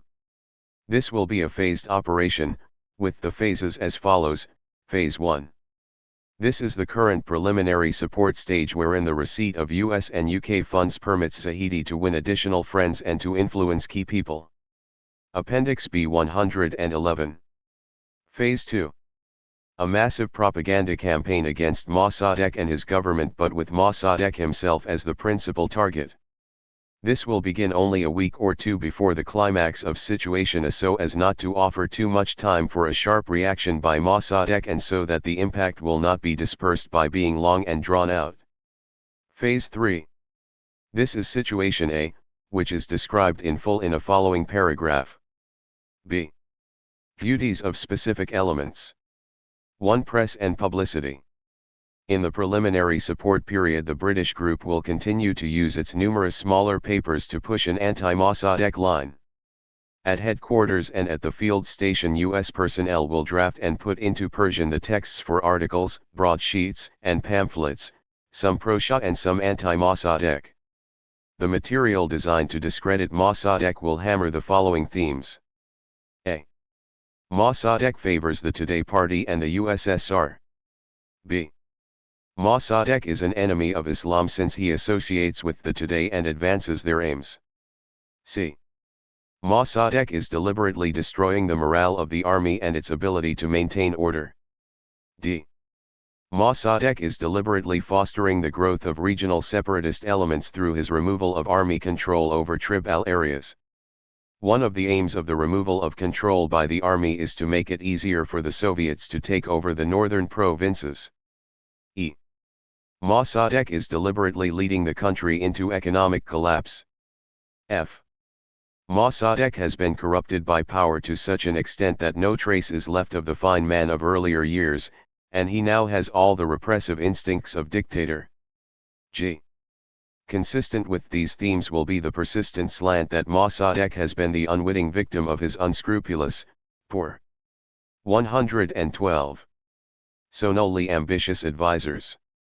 It is considered essential that Zahedi make an early choice of the man who will be his director of press and propaganda and who may be deputy prime minister as well. The U.S. field station will obtain from Zahedi the name of the man he has in mind who must be acceptable to the United States and the United Kingdom. 1 or 2 weeks before the date set for Situation A, the intensive propaganda effort will begin. The details relative to the execution of this campaign will be the primary responsibility of the U.S. field station. Immediately after the change of government, Zahedi's director of press and propaganda must be prepared to a. Make maximum use of Radio Tehran. b. Through Radio Tehran, posters, special news sheets, etc., spread the progress of broadcast appeal presented in simplest terms, such as immediate slashes in living costs, increased pay for government officials and army personnel, etc. c. Give maximum local publicity to US and UK statements which will have been prepared in advance. d. Brief all foreign correspondents. The Majlis. If the Majlis is in session at the time of the coup, an effort will be made to have the change of government formalized. If it is not in session, it will be called into session by one of its elected officers who will have to be a member of the anti-Mossadegh opposition. To prepare for the change of government, a number of the deputies will be approached and purchased. It is yet to be decided whether the purchases are to be made by the British group or directly by Zahedi himself who, as long as he enjoys the sanctuary of the Majlis building, is in excellent position to achieve such an aim. Following the receipt from one or both of the above elements of a list of deputies with the amounts required for the purchase of each one, a special funding operation will be established within the framework of the joint authorization for the execution of this plan. The U.S. field station will also employ various agents and contacts to support this operation. Appendix B 113. Its basic aim will be to secure a majority plus one vote against Mossadegh as required in Situation A. At the present time it is estimated that at least 30 deputies are prepared to vote against Mossadegh if they think there is a good chance that they will be in a majority. It is to be noted that all Majlis elected members would not normally be present at any one session. However, it will also be necessary to attempt to ensure that a quorum can be maintained in the Majlis at the moment when the anti-Mossadegh vote is to be taken. The minimum quorum requirement is that 2/3 of the deputies present in Tehran must be in the chamber before a vote can be taken. Thus an effort will be made to purchase additional deputies solely to have them remain in the chamber to ensure the quorum and not for the more sensitive role of voting against Mossadegh. Political elements other than the today. Political parties or groups now opposed to Mossadegh will play only a very minor role in this campaign. Such parties as the Toilers Party, the Sumka, and sections of the Panelranists could supply only limited and probably ineffectual street gangs. The Toilers Party will, however, play a fairly important role in the publicity described above.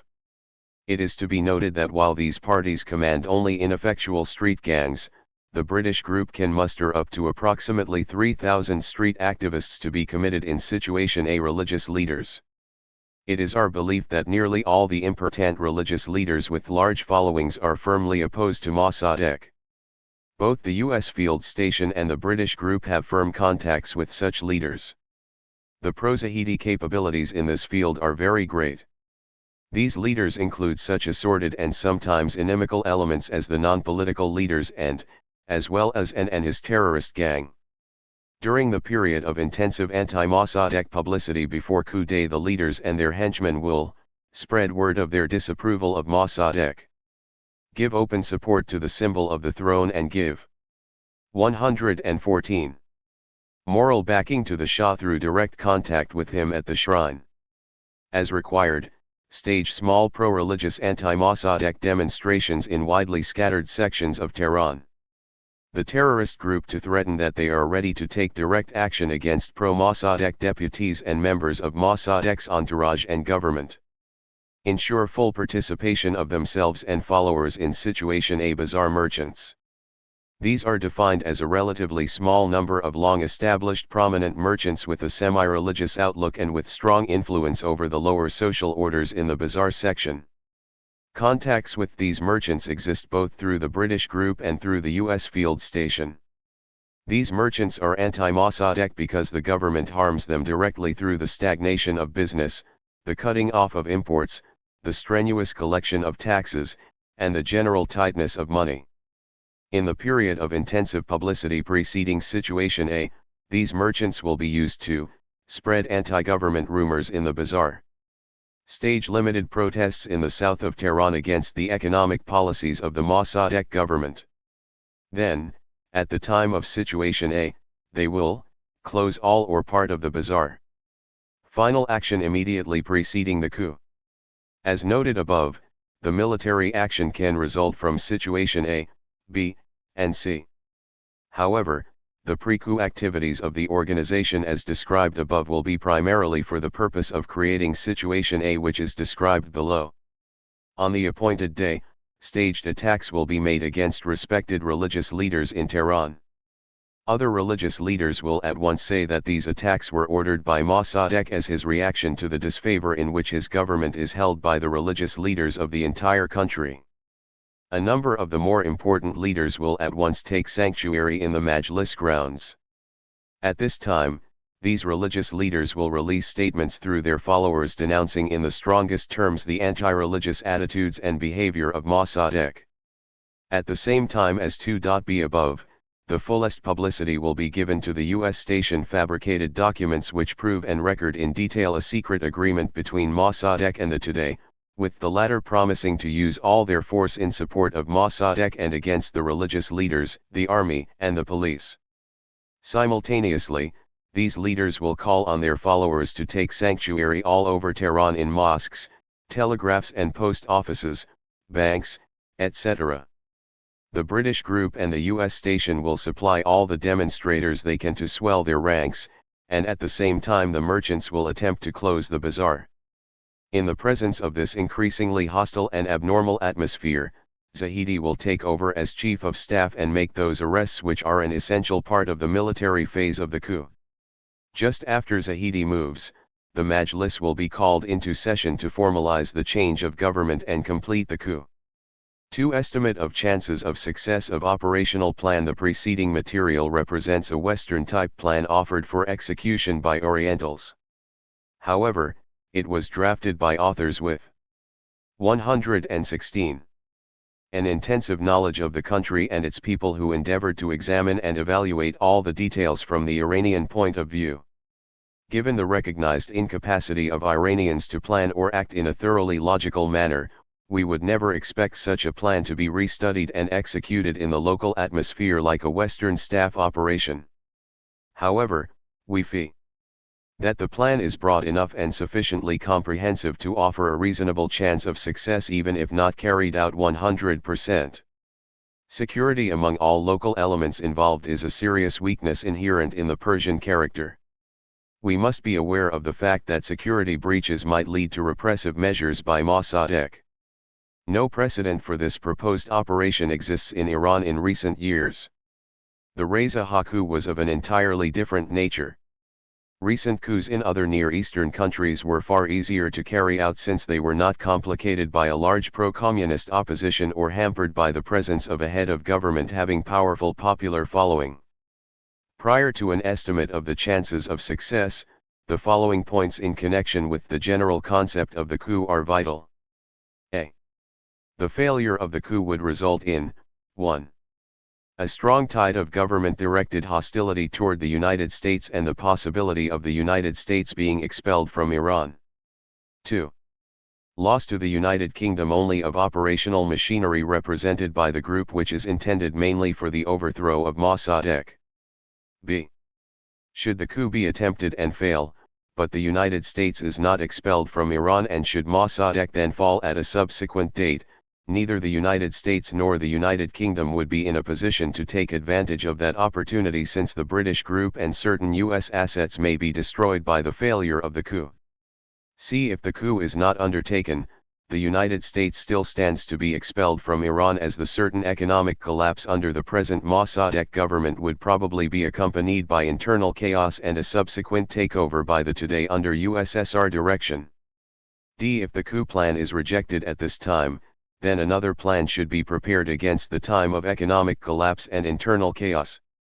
Conclusion: subject to the Shah's support, Zahidi's acceptance of the basic features of this plan, our approval of his modifications, and to our feeling certain that he will act according to an established timetable, the authors of this plan believe that the coup will succeed.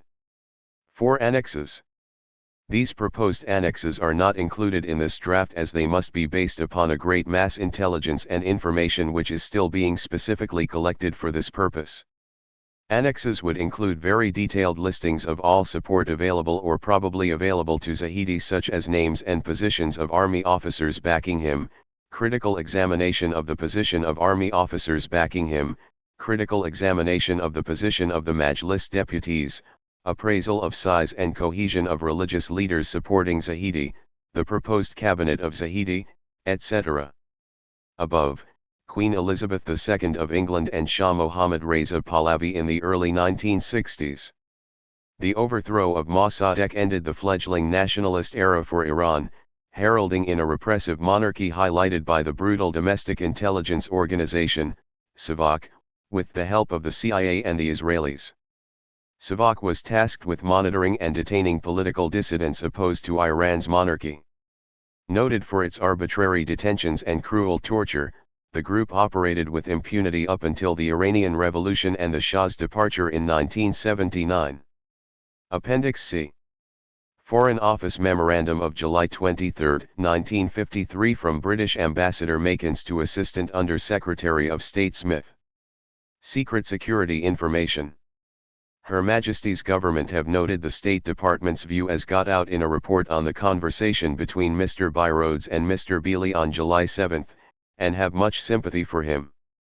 The overriding consideration is that the whole question of compensation must be left to the impartial arbitration of an international tribunal. Furthermore, the term of any future arrangements must be such as not to appear to provide a reward for the tearing up of contractual obligations or to disturb the pattern of world oil prices. Subject to this, Her Majesty's government are prepared to go to the utmost to help with the problem of presenting an agreement to the public locally. They are also convinced that the company, who have not been consulted, will adopt a generous attitude as regards methods and duration of payments as regards any compensation awarded to them. The answers therefore to the specific questions raised in the report from Washington Embassy are as follows. The United Kingdom can do without this oil, although it 120 would be an advantage to have it flowing into its traditional markets once more. Her Majesty's government are, however, anxious to dispose of the dispute which poison their relations with the country concerned and is a disturbing element in the area as a whole. They would therefore be ready to cooperate with the new government in trying to reach an agreement, provided that the principles referred to in paragraph 2 above are safeguarded. Her Majesty's government take the wording of the plan to mean that the initiative would be left to the future Prime Minister, both as to the priority of an oil agreement in relation to his general program and as to the nature of it.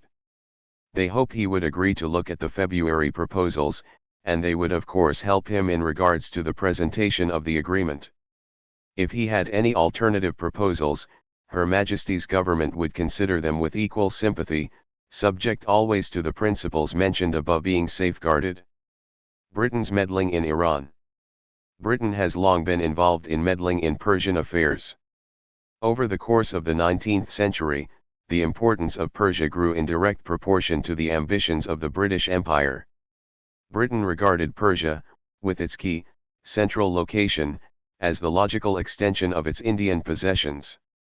In the face of a wave of anti-imperialist sentiment, Britain used a policy of divide and rule, aimed at destroying the central government's authority by encouraging and arming tribal chiefs and warlords to resist any attempt by the Shahs to assert authority over southern Persia.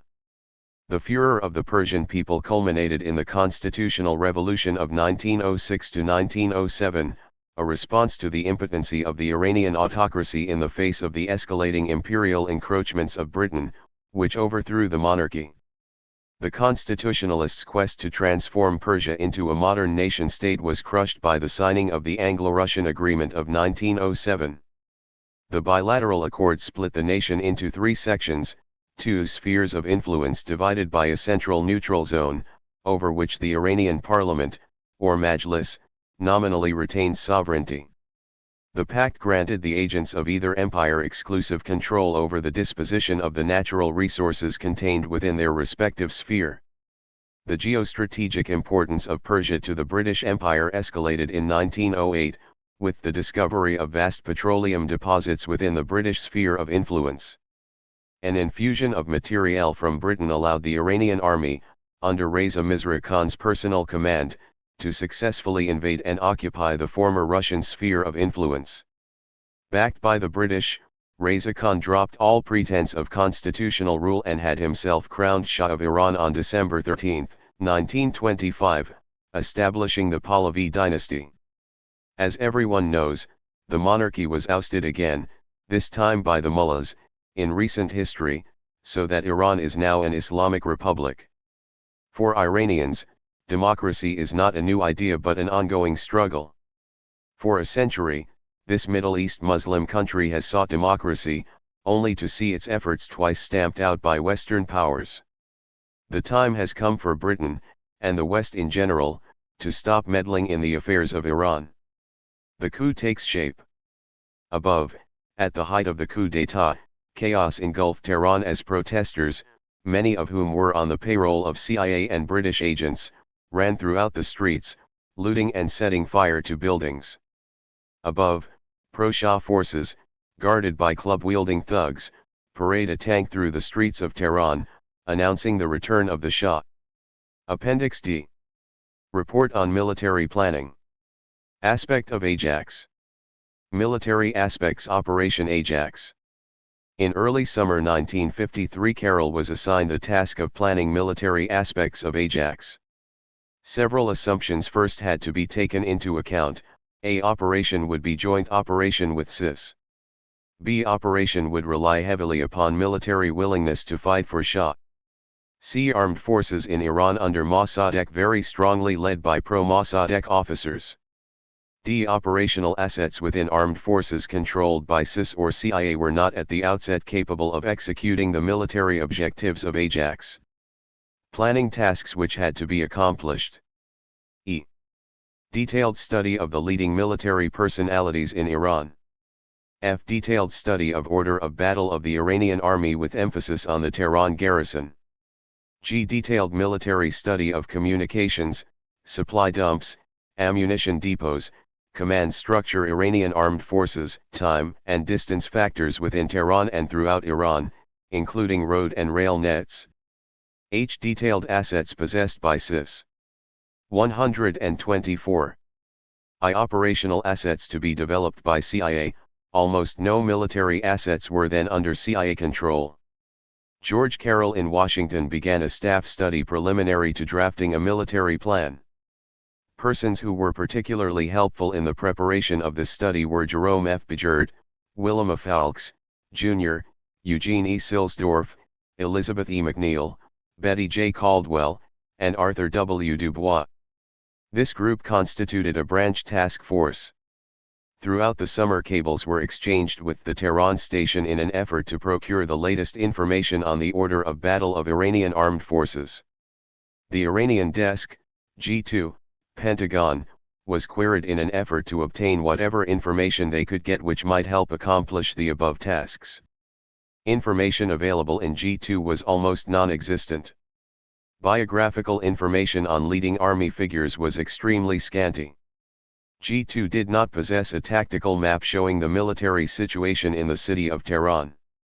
It must also be admitted that CIA-2 was unprepared for this type of operational plan, and a heavy burden had to be laid upon the field at a time when the Tehran station was already occupied with the opening phases of Ajax.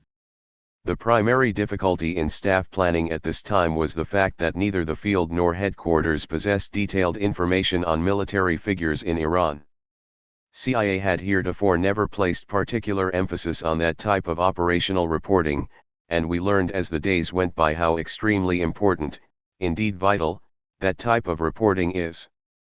Throughout the month of June, the branch task force gradually was supplied information from the field which made it possible to begin thinking about the use of the forces within the Tehran garrison. The field reported that Tehran was garrisoned by 5 brigades, 3 infantry mountain brigades, and 2 armored brigades. In addition, 4 other military forces existed: the gendarmerie, the police, the armed customs guard, and the forces under the military governor. It was also learned that the young chief of staff, Brigadier General Taghi Riahi, and his staff had been drawn primarily from members of the pro-Mossadegh Iran party. It had to be assumed that the chief of staff and officers within all sections of his staff were under control of Mossadegh. It has also to be assumed that at least 3 out of 5 of the brigade commanders in Tehran were completely under General Riahi's control. Those assumptions proved to be correct. SIS reported that Colonel could be relied upon. This later turned out to be incorrect, but for staff planning purposes in June it had to be assumed correct. It was disappointing to learn that Major General Zahedi, Prime Minister designate under Ajax, possessed almost no military assets. General Zahedi, therefore, could not be relied upon to execute his own staff plan. In the early part of July, the branch task force was able to draw up a plan designed to neutralize the Tehran garrison and to isolate all other brigades in Iran. It appeared at that time that only a very small force could be relied upon by CIA, primarily the 3rd Mountain Brigade in Tehran. Therefore, our first staff plan was based upon the use of the 3rd Mountain Brigade for the capture and arrest of the officers assigned to the Chief of Staff, as well as the arrest and neutralization of all other forces in the city of Tehran. Because of the fact that CIA did not possess any military assets capable at that time of helping Ajax, it was suggested that Station Agent Colonel be given special training. Was trained in a safe house in Washington with the assistance of instructors from the training division. Had no idea what lay before him. He had never previously participated in any military action, although he had been superbly trained before. That had been because of the extreme sensitivity of Ajax, was given the lie detector test. In early July, was directed 126 to go to Tehran and to renew all of his old contacts within the Iranian army. In June, Carroll was assigned TDY to Cyprus to work with Donald Wilbur, NIA planning officer, and SIS. Carroll concentrated on military planning aspects with SIS, and ascertained the extent to which SIS could control Iran military assets.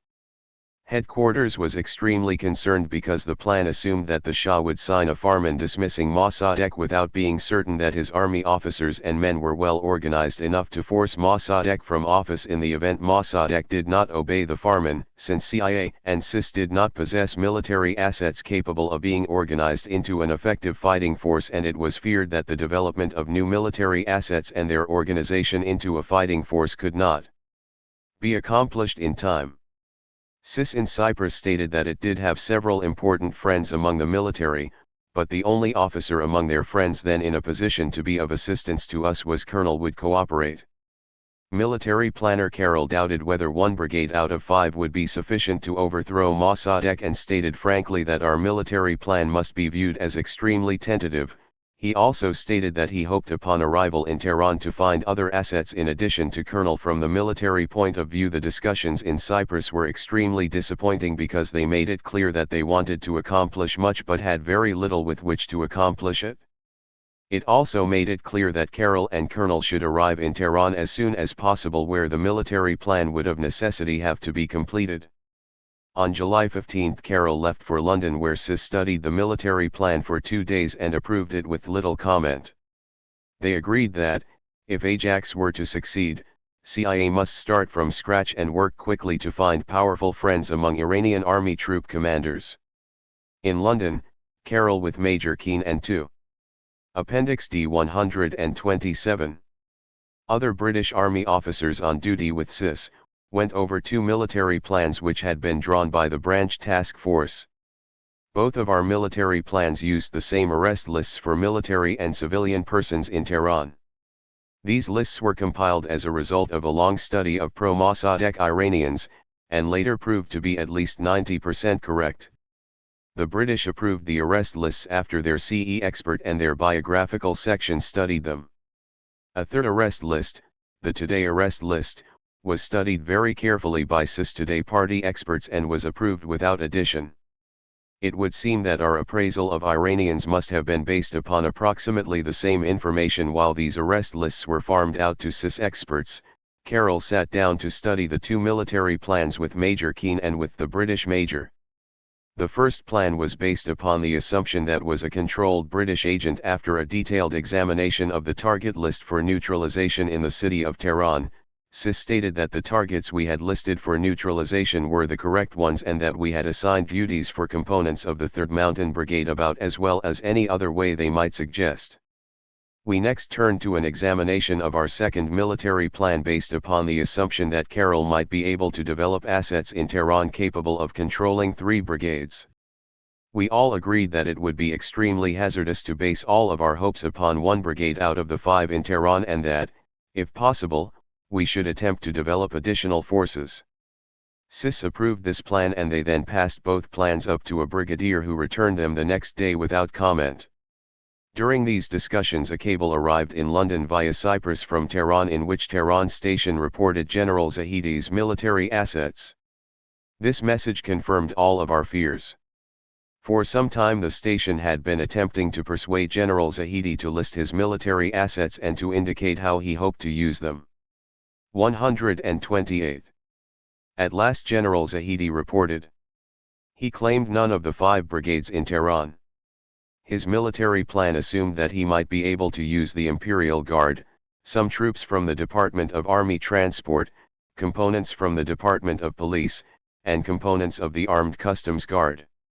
He also hoped that Colonel might be able to bring troops to Tehran from CIS. Asked Carroll to write for them an appreciation of Zahidi's plan. In that appraisal it was stated that he did not believe the Shah would sign a farman dismissing Mossadegh until Zahidi could indicate to him how Chief of Staff Riahi's control over the Tehran garrison could be broken. Further, he felt that if Ajax were to succeed military assets must be developed within the 5 brigades in Tehran. CIS agreed in London that military tasks should take the following priority: 1.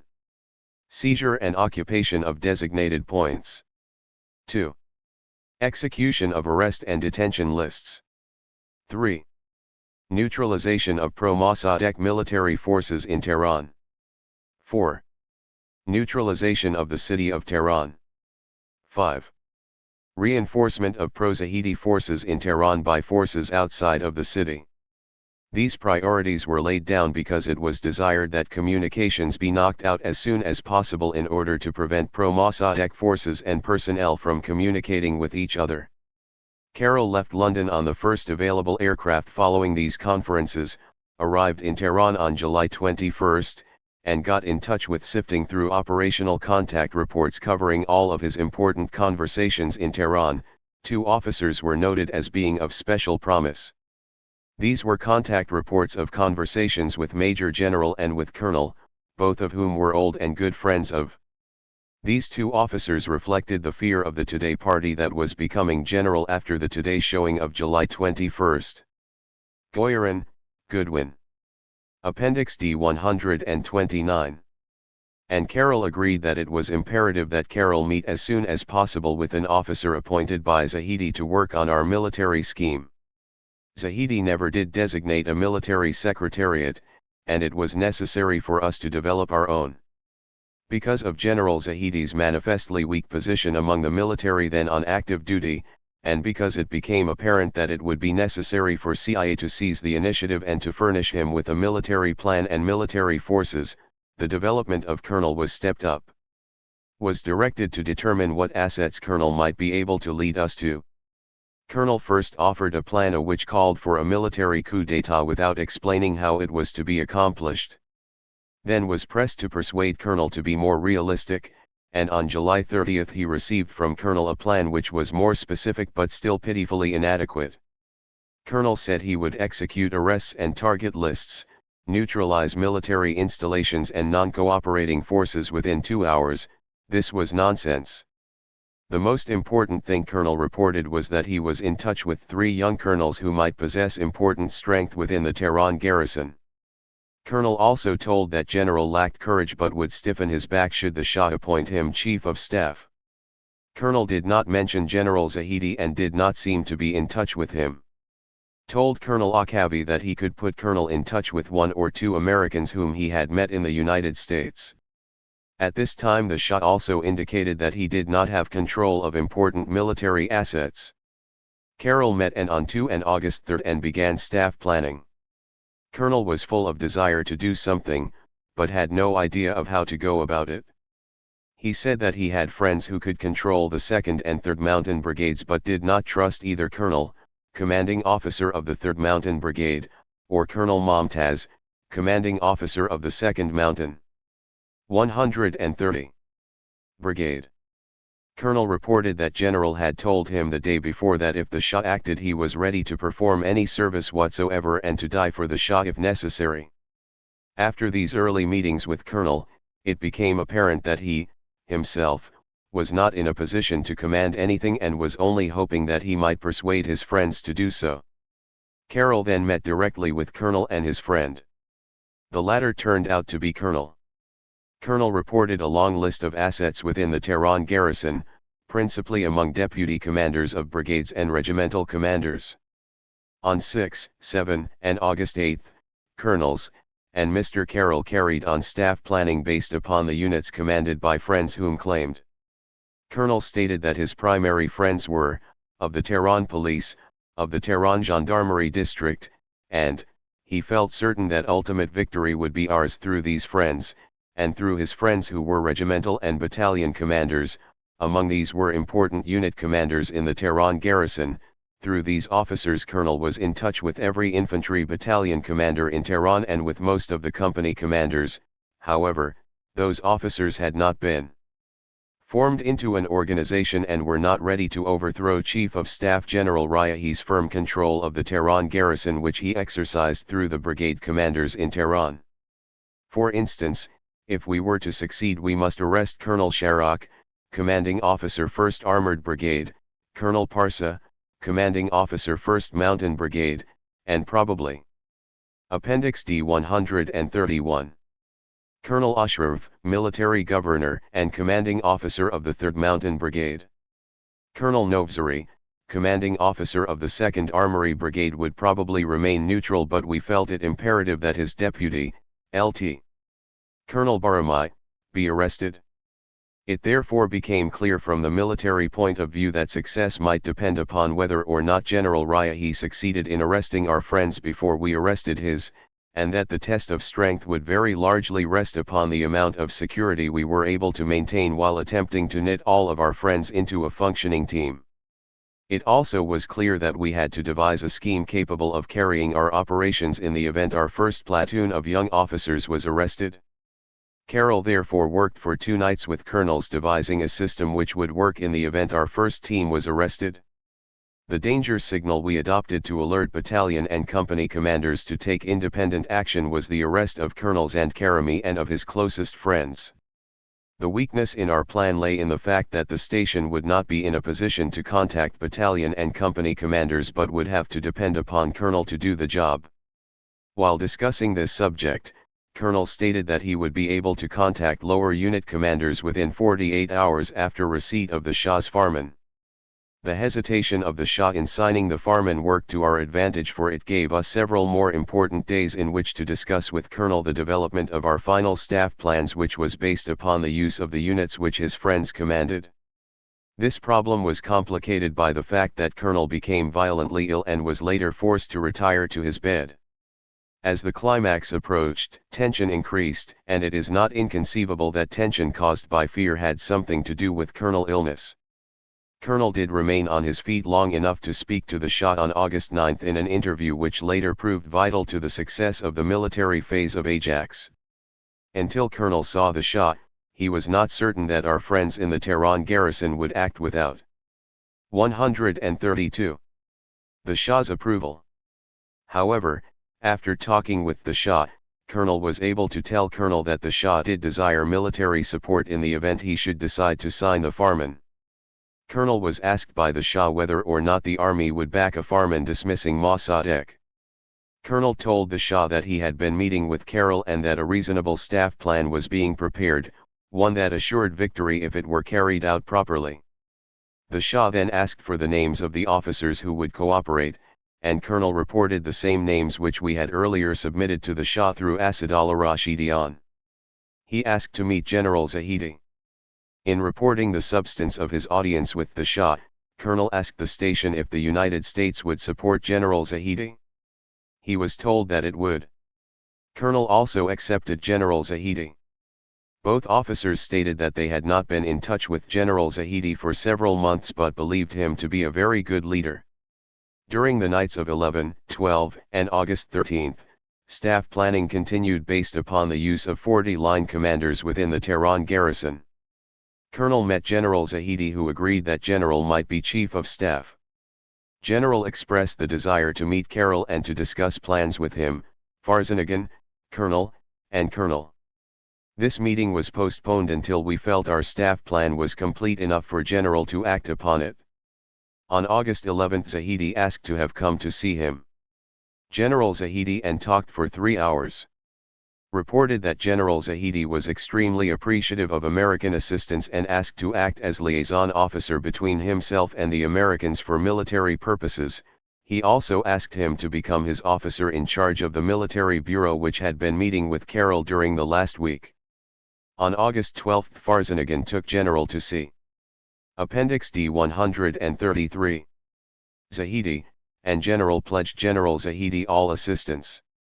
Also took Colonel to see Zahidi, and the latter reported to General Zahidi progress of military staff planning. In retrospect, it would appear that under more favorable conditions we should have spent more time going over the staff plan with Zahidi and General, for it was at this moment that the military phase of Ajax passed into Zahidi's hands, although Zahidi did not know any of the young officers involved and General knew only a few of them. During the afternoon of August 15, Carroll met with General and the military secretariat composed of Colonel and Colonel. The Farmans were expected momentarily, and much of the conversation revolved around the question of how long it would take Colonel to contact our friendly 40-line commanders. After a long discussion, everyone agreed action should commence within 48 hours of the receipt of the Farmans. It was also agreed that Colonel would deliver the Farmans to Mossadegh after he had sent the station a radio set attuned to Colonel Command Net. Colonel flew to Ramsar with the unsigned Farmans on August 13. Appendix E. Military Critique Lessons learned from Ajax. Remilitary planning. Aspects of coup d'état. I. The problem of personnel assessment. A. If CIA desires to overthrow a hostile government by employing armed forces against that government, then CIA must identify friendly forces, make contact with them, and successfully employ them. B. The decision to attempt a military coup d'état should only be made after it has been determined that potentially useful forces do exist. Distinction must be made in making this estimate of the situation between grousers and activists. When attempting to estimate potential assets, experience has shown that it is vital to have as detailed biographical information as possible on all military personnel whose presence might bear upon the problem, including possible enemies as well as friends. C. Biographical information cannot be collected in a short period of time. It must be reported on a basis of continuity and must include everything known about individual officers, no matter how trivial. Military attachés are the normal channels for these reports, but military advisory assistance groups, where present, are the best source of this type of information because they work and take recreation side by side with indigenous officers. It has been our 136 experience that too little emphasis is being placed upon this requirement, Too often the files of officers contain only short references to an officer's assignments, promotions, decorations, omitting all personalia which could indicate who an officer really is, what makes him tick, who his friends are, etc. Biographical files on CIA agents in armed forces are more complete, but often these agents are found in G2 sections and other staffs, and not among troop commanders. Assuming that sufficient biographical information exists concerning military personnel and their motivations, our next task is to assess the character of each military person under review. The assessment of officers should be done with a clear appreciation of the traditions of the indigenous service in mind. For instance, the army in Iran has a modern tradition of defeat. The Iranian officer is usually indecisive and covers his inferiority with bombast and chest beating. Therefore, the location of leaders who are willing to lead and to die is a hazardous occupation. Perhaps the Shah is a good example of the typical Iranian officer. His weaknesses are reflected throughout his officer corps. On the other hand, a true leader in the army is worth his weight in gold, for he truly will count for far more in Iran than in other countries where valor is traditional. After personal assessment of officers has been completed, CIA will find good and bad officers within all factions or groups. Here political and patriotic motivations must be assessed as well as possible. The political milieu will underlay assessment of officers, and non-military operations might have to be prevailed upon to create conditions capable of intensifying or weakening motivations in such a way as to create potential assets which at the time of assessments do not yet exist. Friendship toward the free world, the United States, the United Nations, white colonialism, and many other political motivations will be found in all countries. In Iran, CIA found that officers were generally pro-Shah, pro-Mossadegh, or fence-sitters. The intensity of individual political motivations was diff. Appendix E 137. Different in each case, and was often less important than personal motivations such as ambition, jealousy, young officers' resentments of old officers, and vice versa. There is no tradition of military revolutions, but Reza Shah did seize control of the government by using a military position as the springboard. Hence, the political motivation of officers and personal motivations within the political milieu have been and are factors to be considered in assessment of military personnel. Of equal importance in Iran was the assessment of the commander-in-chief, the Shah, who also is the head of state. From the military point of view, assessment had to be made of the Shah as commander-in-chief, including his depth of influence, commandability, and courage under fire. His use as a focal point or fusing point around which military persons and groups might rally also had to be assessed. Without stating reasons, our assessment of his usefulness was positive in these fields. 1. Head of state to dismiss hostile government. 2. Commander-in-chief as rallying symbol. Our assessment of these fields. 1. Commander-in-chief as planner and participant in military action. Turning from our assessment of the Shah, we concluded that the Shah as a symbol could be used to incite action on the part of important military personnel. Our assessments of individual military persons led us to the conclusion that Major General Zahedi was the best suited officer available to lead forces for the Shah against the hostile government for these reasons. 1. He was the only man in Iran openly bidding for the prime ministership. 138. 2. He thus displayed unique courage in that action. 3. He had displayed courage in the past, for as a soldier of 25 years he had been made a brigadier general in recognition of combat leadership against the Bolsheviki. 4. His life had been saved by an American doctor after 4 of Zahedi's ribs had been removed. 5. He was known to be pro-American and had permitted his son, Ardeshir, to study in the United States for 6 years. He was a senior major general and had won the respect of many senior and junior officers. His negative qualifications were as follows. A. He had been out of the army for several years and did not know young junior officers. B. He was identified in some quarters as venal. His capacity for leading a coup d'état was unknown. He had never distinguished himself as a staff officer, but primarily as a commander.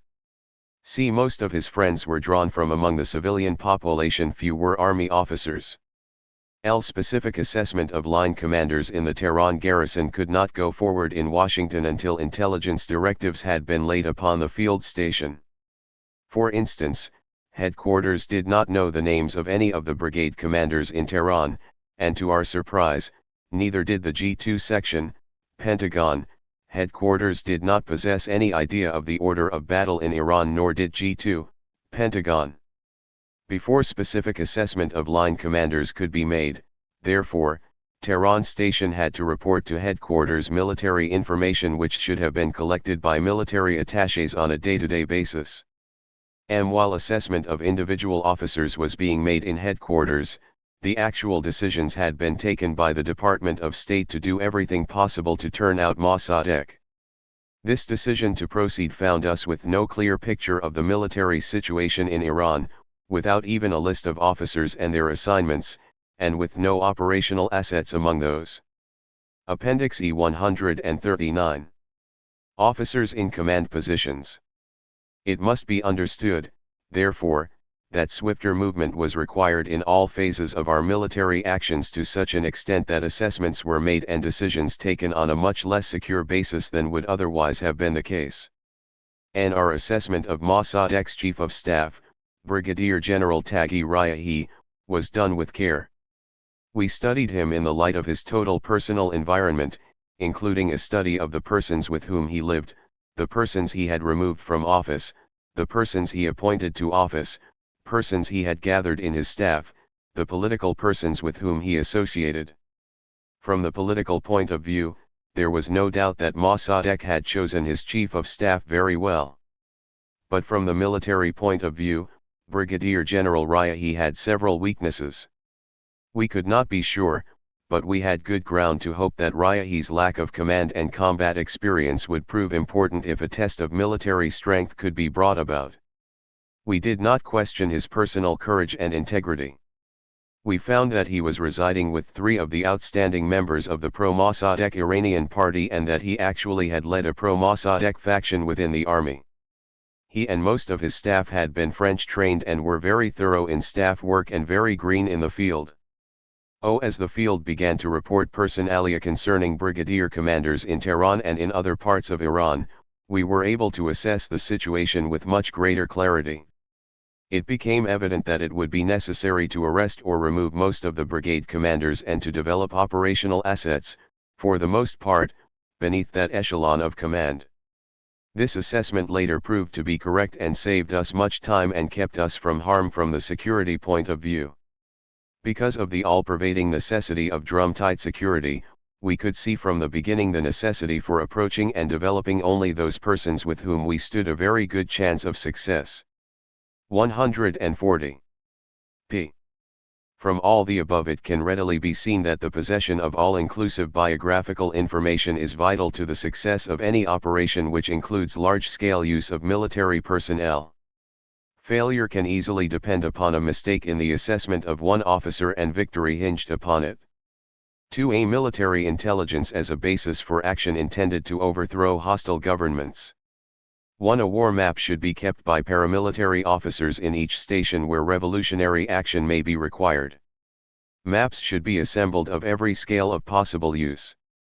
The complete order of battle should be posted on a current basis. The supply station as regards ammunition, gasoline, and petrol, clothing and equipment, etc., must be watched very carefully. There may be no use sending a brigade into action against a hostile government when that brigade possesses only 6 rounds of ammunition per man. 2. Defensive measures taken by hostile governments should be watched very carefully. In Iran, Mossadegh's government assembled most of the motor transport into one motor pool. His government permitted only enough petrol for tanks to permit them to operate for 1 hour, the issuance of ammunition was reduced to an absolute minimum, and ammunition supply dumps were heavily reinforced. The signal code for the Iranian army was changed only 3 weeks prior to the Mossadegh overthrow. At 2 critical moments, Chief of Staff General Riahi assembled all officers in the Tehran garrison and made emotional appeals to their patriotism, equated by him with support for Mossadegh. List of officers' license plates on vehicles were called for by General Ryahi, and in some cases officers were followed. Also, spot telephone checks were made to officers' homes in attempt to learn which officers were spending their evenings away from home. B. It is also necessary to study all military installations which must be seized or protected. For that purpose it is necessary to have detailed drawings of important headquarters, of important communication centers, etc. In the beginning of Ajax we possessed none of this information, except for a few excellent sabotage studies made of civilian installations.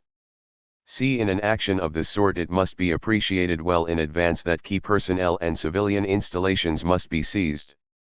It should be possible to call upon many sources of information for assessment of political figures, but the collection of information concerning physical characteristics of telephone offices, radio stations, airports, etc., is a matter that can greatly be assisted when collected under the guidance of a paramilitary officer who understands what he is looking for.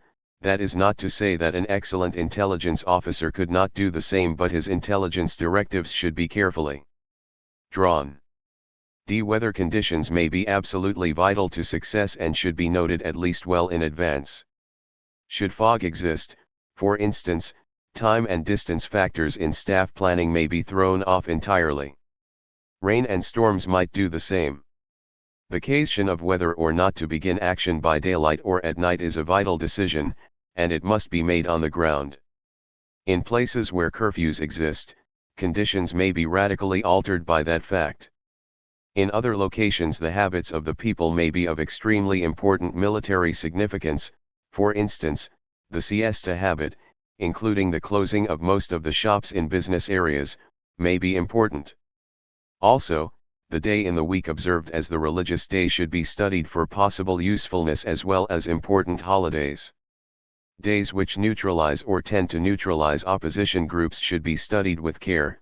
For instance, training of military units in some locations is rotated and it might be found that a hostile unit will be sent out of the area of action on a day upon which it may be possible to act.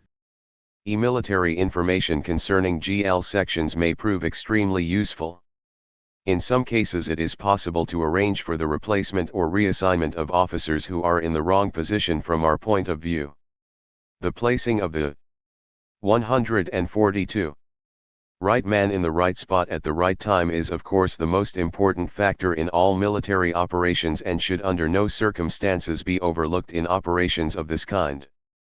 Actions which might be taken against you should be studied very carefully and you should receive well in advance notice of measures of this kind before they are actually effected. It will also be understood that G2 sections may possibly be used in places where panic may result in the hostile camp. In Iran we were greatly assisted by the fact that many groups of officers were suspected of planning a coup. As tension increased, reports of this sort also increased. Although they served to alert the hostile government, they also served to smoke-screen our activities and the activities of our friends. This whole matter is naturally a matter of study under local conditions, but our experience may be of some assistance in places where similar circumstances exist. It may also be entirely possible that other military groups are being forced to combat the hostile government, and in that case we should know who they are and what they intend to do. It may be necessary to split some of these groups, or it may be necessary to fuse them with our forces. In both cases our action must be delicately taken on the basis of very good information. Provocation must be carefully watched for, and remedial steps planned for and taken in the event any of our friends nibbles at the bait. Information concerning our own friends is perhaps the most important field for collection. The appraisal of our own security situation on a continuous basis is a paramount consideration for current decision-making. In Iran we developed and recruited young colonels after very quick assessment, fully understanding the risk we were taking. At the same time, we attempted to probe and to delve in an effort to find out as much about our new recruits as possible. If it is at all possible to develop secretly assets which can check up on the actions of our friends, it will be found extremely useful to have them, for it will be found that the military situation can become extremely fluid and it is absolutely vital to know who Appendix E 143. Has been wounded, arrested, doubled, etc. Early warning of a security break should be provided for and a warning then established capable of reaching and warning other assets. This is particularly true during action phases. Security controls may change from day to day and we should have information concerning the entire field. For instance, in the middle of an extremely fluid military situation it was necessary for one of our officers and for one of our principal agents to make hasty trips after curfew hours to cities 8 and 10 hours away from the capital. We were able to provide them with forged documents which proved absolutely necessary to the success of their missions. Information concerning the available radio and telegraphic nets is extremely important. In Iran there is an Air Force radio net, Gendarmerie radio net, Army radio net, railroad net, and an oil company telegraphic net. The number and extent of telegraphic nets is often surprising in any country and they must be studied very carefully for obvious reasons. At one stage in Operation Project Ajax we used the overt governmental telegraphic system, using simple phrases for operational meaning. Telephone systems are easy means for both hostile and friendly forces to communicate with each other, and information should be gathered on the extent to which central tapping services exist and, if possible, targets under tap should be identified. In Iran it was known that the Today Party had penetrated the governmental communication system and, despite that fact, we relied upon that system because at one point all other means of communication broke down. The insecurity of that practice was realized but had to be accepted under the circumstances. In the signal center in the office of the Chief of Staff, or the signal center used by the Army Chief of Staff, is the single most important communication base available to a hostile opposition. If this center cannot be penetrated it should be neutralized and alternate means of communications established for friendly forces. Information gathering can sometimes be of use during occasions in which it is necessary to fabricate excuses for action. 144. Good penetrations of the hostile government might possibly turn up actions taken by the hostile government which have not been revealed to the public. In attempting to recruit personnel to your cause, it will always be necessary to provoke them to action when their motivation is insufficient to cause them to act under their own steam. 3. Military planning as a basis of coup d'état. The science of military planning is too deep and well known to be covered in this paper. Needless to say, those officers who are responsible for military planning should have had qualified experience in the armed forces in preparation for this assignment. In addition to a background in military planning, officers should also be experienced in clandestine operations. The basis of a coup d'état is security which permits us to exercise operational surprise. The basis of security is good operational tradecraft which can only come from experience. It may be assumed that a military bureau composed of indigenous officers will be available for specific local planning, either from within the target country or from without. This military bureau can operate only when it possesses current and complete military intelligence. The military bureau may be designated by the leader to be of the new friendly government or may be composed independently of the leader designee. In either case, clandestine tradecraft is a vital necessity. Whether or not a CIA officer shall be exposed to this military bureau will depend upon the local situation. In Iran we found it necessary to commit the CIA planner, who later found it necessary to participate in the operation itself on an equal basis with indigenous officers. It is obvious that this practice is an additional security risk which should be avoided if possible. Political arrest lists should be furnished to the CIA military planner, and it is his job to designate forces to execute such lists. Military and civilian targets for neutralizing and seizure by friend. Appendix E 145. Lee forces should be drawn up by the CIA military officer and the military bureau.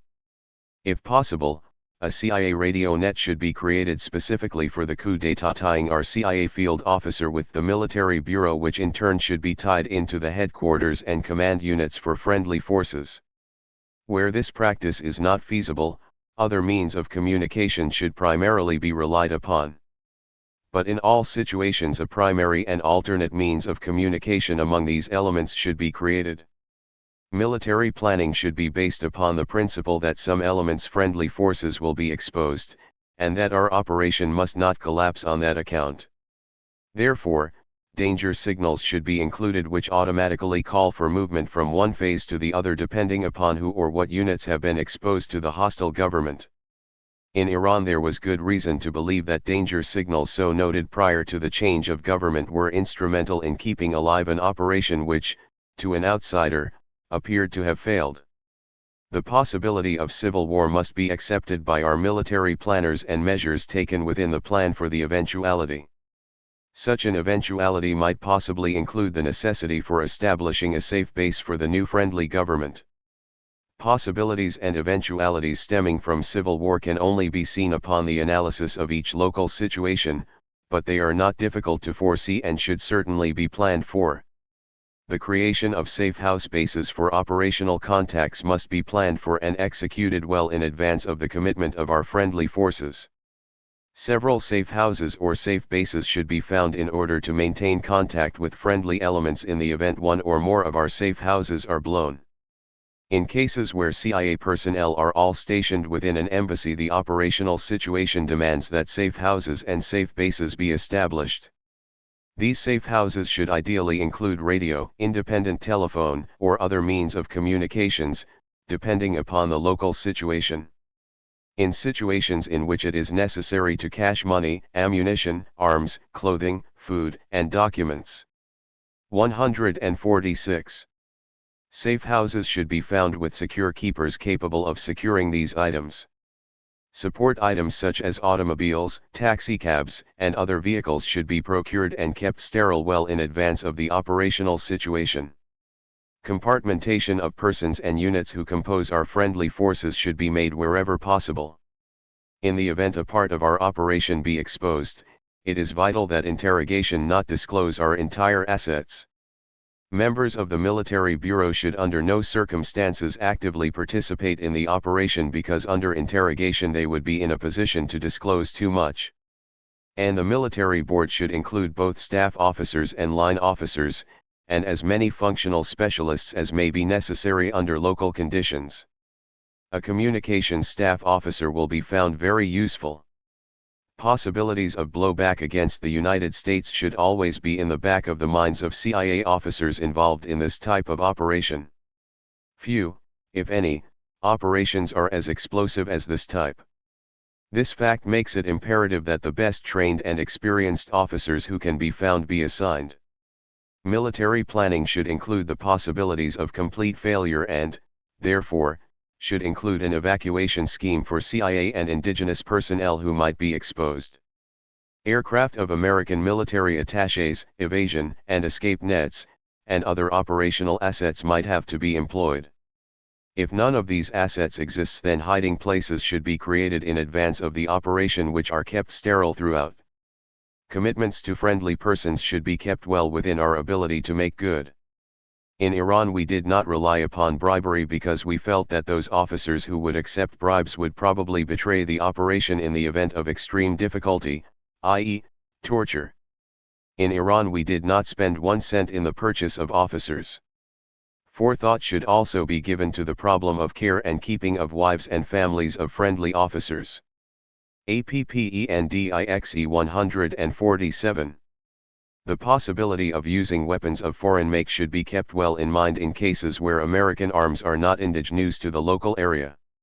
Way as to neutralize entire cities through the use of roadblocks, strong points, traffic control, curfews, new documentation, etc.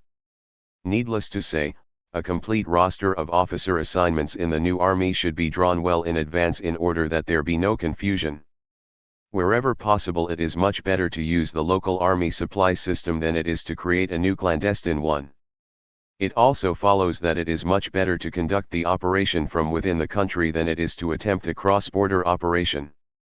It is also much easier to execute the operation when CIA officers are present than it is when CIA officers are outside the country. Deep cover personnel should be used in order to prevent severe blowback whenever it is possible to do so. Summary.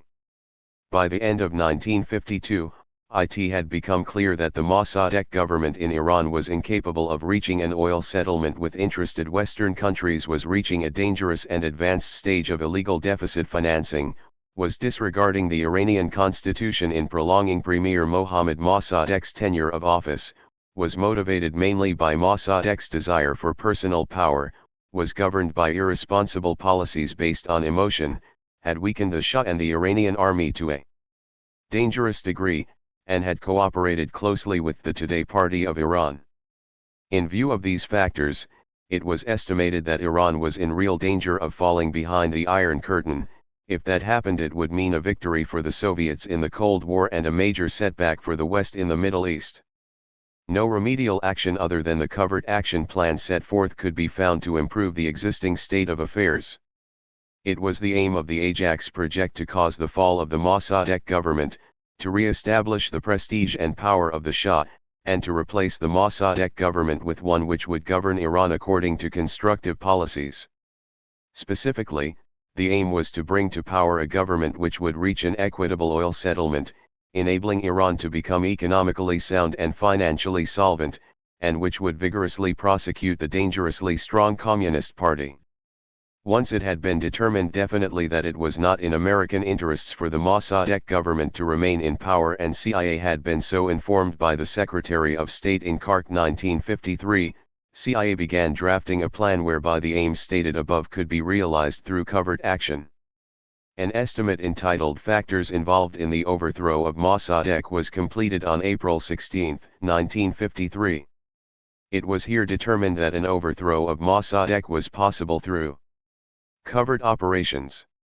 In April it was determined that CIA should conduct the envisioned operation jointly with the British Secret Intelligence Service.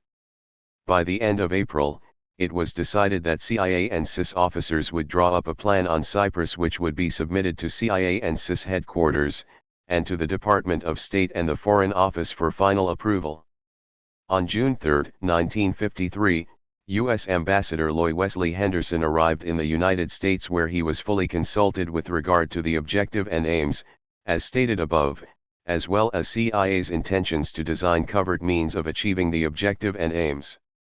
The plan was completed by June 10, 1953, at which time Mr. Kermit Roosevelt, Chief of the Near East and Africa Division, CIA, Mr. Roger Goyerin, CIA Chief of Station, Iran, and 2 CIA planning officers met in Beirut to consider the plan. With minor changes, the operational proposal was submitted to the CIS in London on June 14, 1953.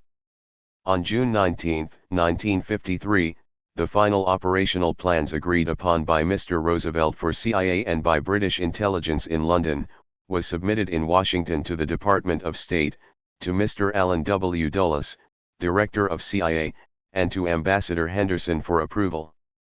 Simultaneously, it was submitted to the British Foreign Office by CIS for approval. The Department of State wanted to be assured of 2 things before it would grant approval of the plan: one, that the United States government could provide adequate grant aid to a successor Iranian government so that such a government could be sustained until an oil settlement was reached; 2, that the British government would signify in writing, to the satisfaction of the Department of State, its intention to reach an early oil settlement with a successor Iranian government in a spirit of good will and equity. The Department of State satisfied itself on both of these scores. In mid-July 1953, the Department of State and the British Foreign Office granted authorization for the implementation of the Ajax project, and the Director of CIA obtained the approval of the President of the United States. The CIS, with the concurrence of the CIA Director and Ambassador Henderson, proposed that Mr. Roosevelt assume field command in Tehran of the final phases of the operation. It was determined by the Department of State that it would be advisable for 150 summary. Ambassador Henderson to postpone his return to Iran, from Washington consultation, until the operation had been concluded. Arrangements were made jointly with CIS whereby operational liaison would be conducted on Cyprus, where a CIA officer would be temporarily stationed, and support liaison would be conducted in Washington. Rapid 3-way communications were arranged through CIA facilities between Tehran, Cyprus, and Washington. The time set for the operation was mid-August. In Iran, CIA and CIS propaganda assets were to conduct an increasingly intensified propaganda effort through the press, handbills, and the Tehran clergy in a campaign designed to weaken the Mossadegh government in any way possible. In the United States, high-ranking U.S. officials were to make official statements which would shatter any hopes held by Premier Mossadegh that American economic aid would be forthcoming, and disabuse the Iranian public of the Mossadegh myth that the United States supported his regime. General Fazlollah Zahedi, former member of Mossadegh's cabinet, was chosen as the most suitable successor to the premier since he stood out as the only person of stature who had consistently been openly in opposition to Mossadegh and who claimed any significant following. Zahedi was to be approached by CIA and be told of our operation and its aim of installing him as the new prime minister. He was to name a military secretariat with which CIA would conclude a detailed staff plan of action. From the outset, the cooperation of the Shah was considered to be an essential part of the plan. His cooperation was necessary to assure the action required of the Tehran military garrisons, and to legalize the succession of a new prime minister. Since the Shah had shown himself to be a man of indecision, it was determined that pressure on him to cooperate would take the following forms. 1. The Shah's dynamic and forceful twin sister, Princess Ashraf Pahlavi, was to come from Europe to urge the Shah to dismiss Mossadegh. She would say she had been in contact with US and UK officials who had requested her to do so. 2. Arrangements were made for a visit to Iran by General H. Norman Schwarzkopf, former head of the US Gendarme mission, whom the Shah liked and respected. Schwarzkopf was to explain the proposed project and get from the Shah signed farmans. Summary 151. Dismissing Mossadegh, appointing Zahedi, and calling on the army to remain loyal to the crown. 3. The principal indigenous British agent, whose bona fides had been established with the Shah, was to reinforce Schwarzkopf's message and assure the Shah that this was a joint US-UK action. 4. Failing results from the above, Mr. Roosevelt, representing the President of the United States, would urge the Shah to sign the above-mentioned farmans. When received, the farmans would be released by CIA to Zahedi on the day called for in the plan. On D-Day, the Shah was to be at some location outside of Tehran so that Zahedi, armed with the royal farmans and with military support, could take over the government without danger of the Shah's reversing his stand, and to avoid any attempt on the Shah's life. Through agents in the Tehran military, CIA was to ensure, to the degree possible, Tehran army cooperation in support of the Shah-appointed new prime minister. The following public statements made in the United States had tremendous impact on Iran and Mossadegh, and contributed greatly to Mossadegh's downfall. 1. The publication, on July 9, 1953, of President Eisenhower's June 29, 1953 letter to Premier Mossadegh made it clear that increased aid would not be forthcoming to Iran. 2. The Secretary of State's press conference of July 28, 1953 stated that the growing activities of the illegal Communist Party in Iran and the toleration of them by the Iranian government has caused our government concern. These developments make it more difficult to grant aid to Iran. 3. The President's Seattle speech at the Governors' Convention, in which he stated that the United States would not sit by and see Asian countries fall behind the Iron Curtain, had definite effect. In cooperation with the Department of State, CIA had several articles planted in major American newspapers and magazines which, when reproduced in Iran, had the desired psychological effect in Iran and contributed to the war of nerves against Mossadegh. After considerable pressure from Princess Ashraf and General Schwarzkopf, and after several meetings with Mr. Roosevelt, the Shah finally signed the required farmans on August 15, 1953. Action was set for August 16. However, owing to a security leak in the Iranian military, the chief of the Shah's bodyguards assigned to seize Mossadegh with the help of 2 truckloads of pro-Shah soldiers, was overwhelmed by superior armed forces still loyal to Mossadegh. The balance of the military plan was thus frustrated for that day. Upon hearing that the plan had misfired, the Shah flew to Baghdad. This was an act of prudence and had been at least partially foreseen in the plan.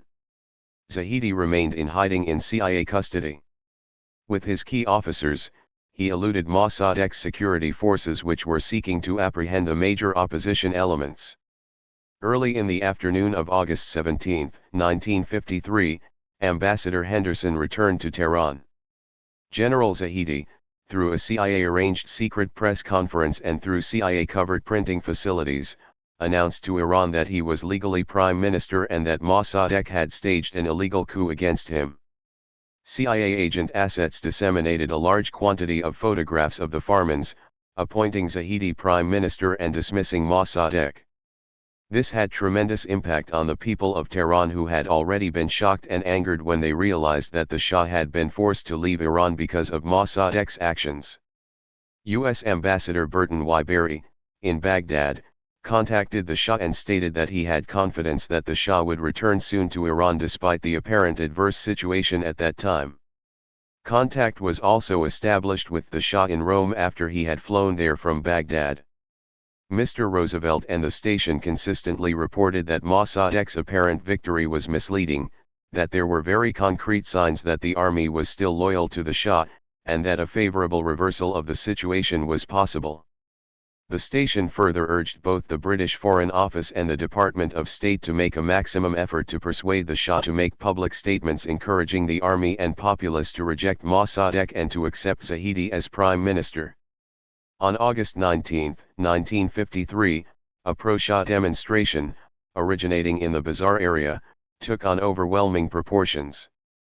The demonstration appeared to start partially spontaneously, revealing the fundamental prestige of the Shah and the public alarm at the undisguised Republican move being started by the Communists as well as by certain National Frontists. Station political action assets also contributed to the beginnings of the pro-Shah demonstrations. The army very soon joined the pro-Shah movement, and by noon of that day it was clear that Tehran, as well as certain provincial areas, were controlled by pro-Shah street groups and army units. The situation was such that the above-mentioned military plan could then be implemented. At the station's signal, Zahedi came out of hiding to lead the movement. He first broadcast over Radio Tehran and announced that the government was his. The general staff offices were then seized, Mossadegh's home was gutted, and pro-Mossadegh politicians and officers arrested. By the end of August 19, the country was in the hands of the new premier, Zahedi, and members of the Mossadegh government were either in hiding or were incarcerated. The Shah returned shortly to Iran, where he was given a rousing popular reception. The Shah was deeply moved by the fact that his people and army had revolted in the face of adversity against a vindictive Mossadegh and a communist party riding the crest of temporary victory and clearly planning to declare Iran a republic. The Shah felt for the first time that he had the mandate of his people, and he returned determined to regain firm control of the army. In order to give Zahedi badly needed immediate financial assistance so that month-end payrolls could be met before the United States could provide large-scale grant aid, CIA covertly made available $5 million within 2 days of Zahedi's assumption of power.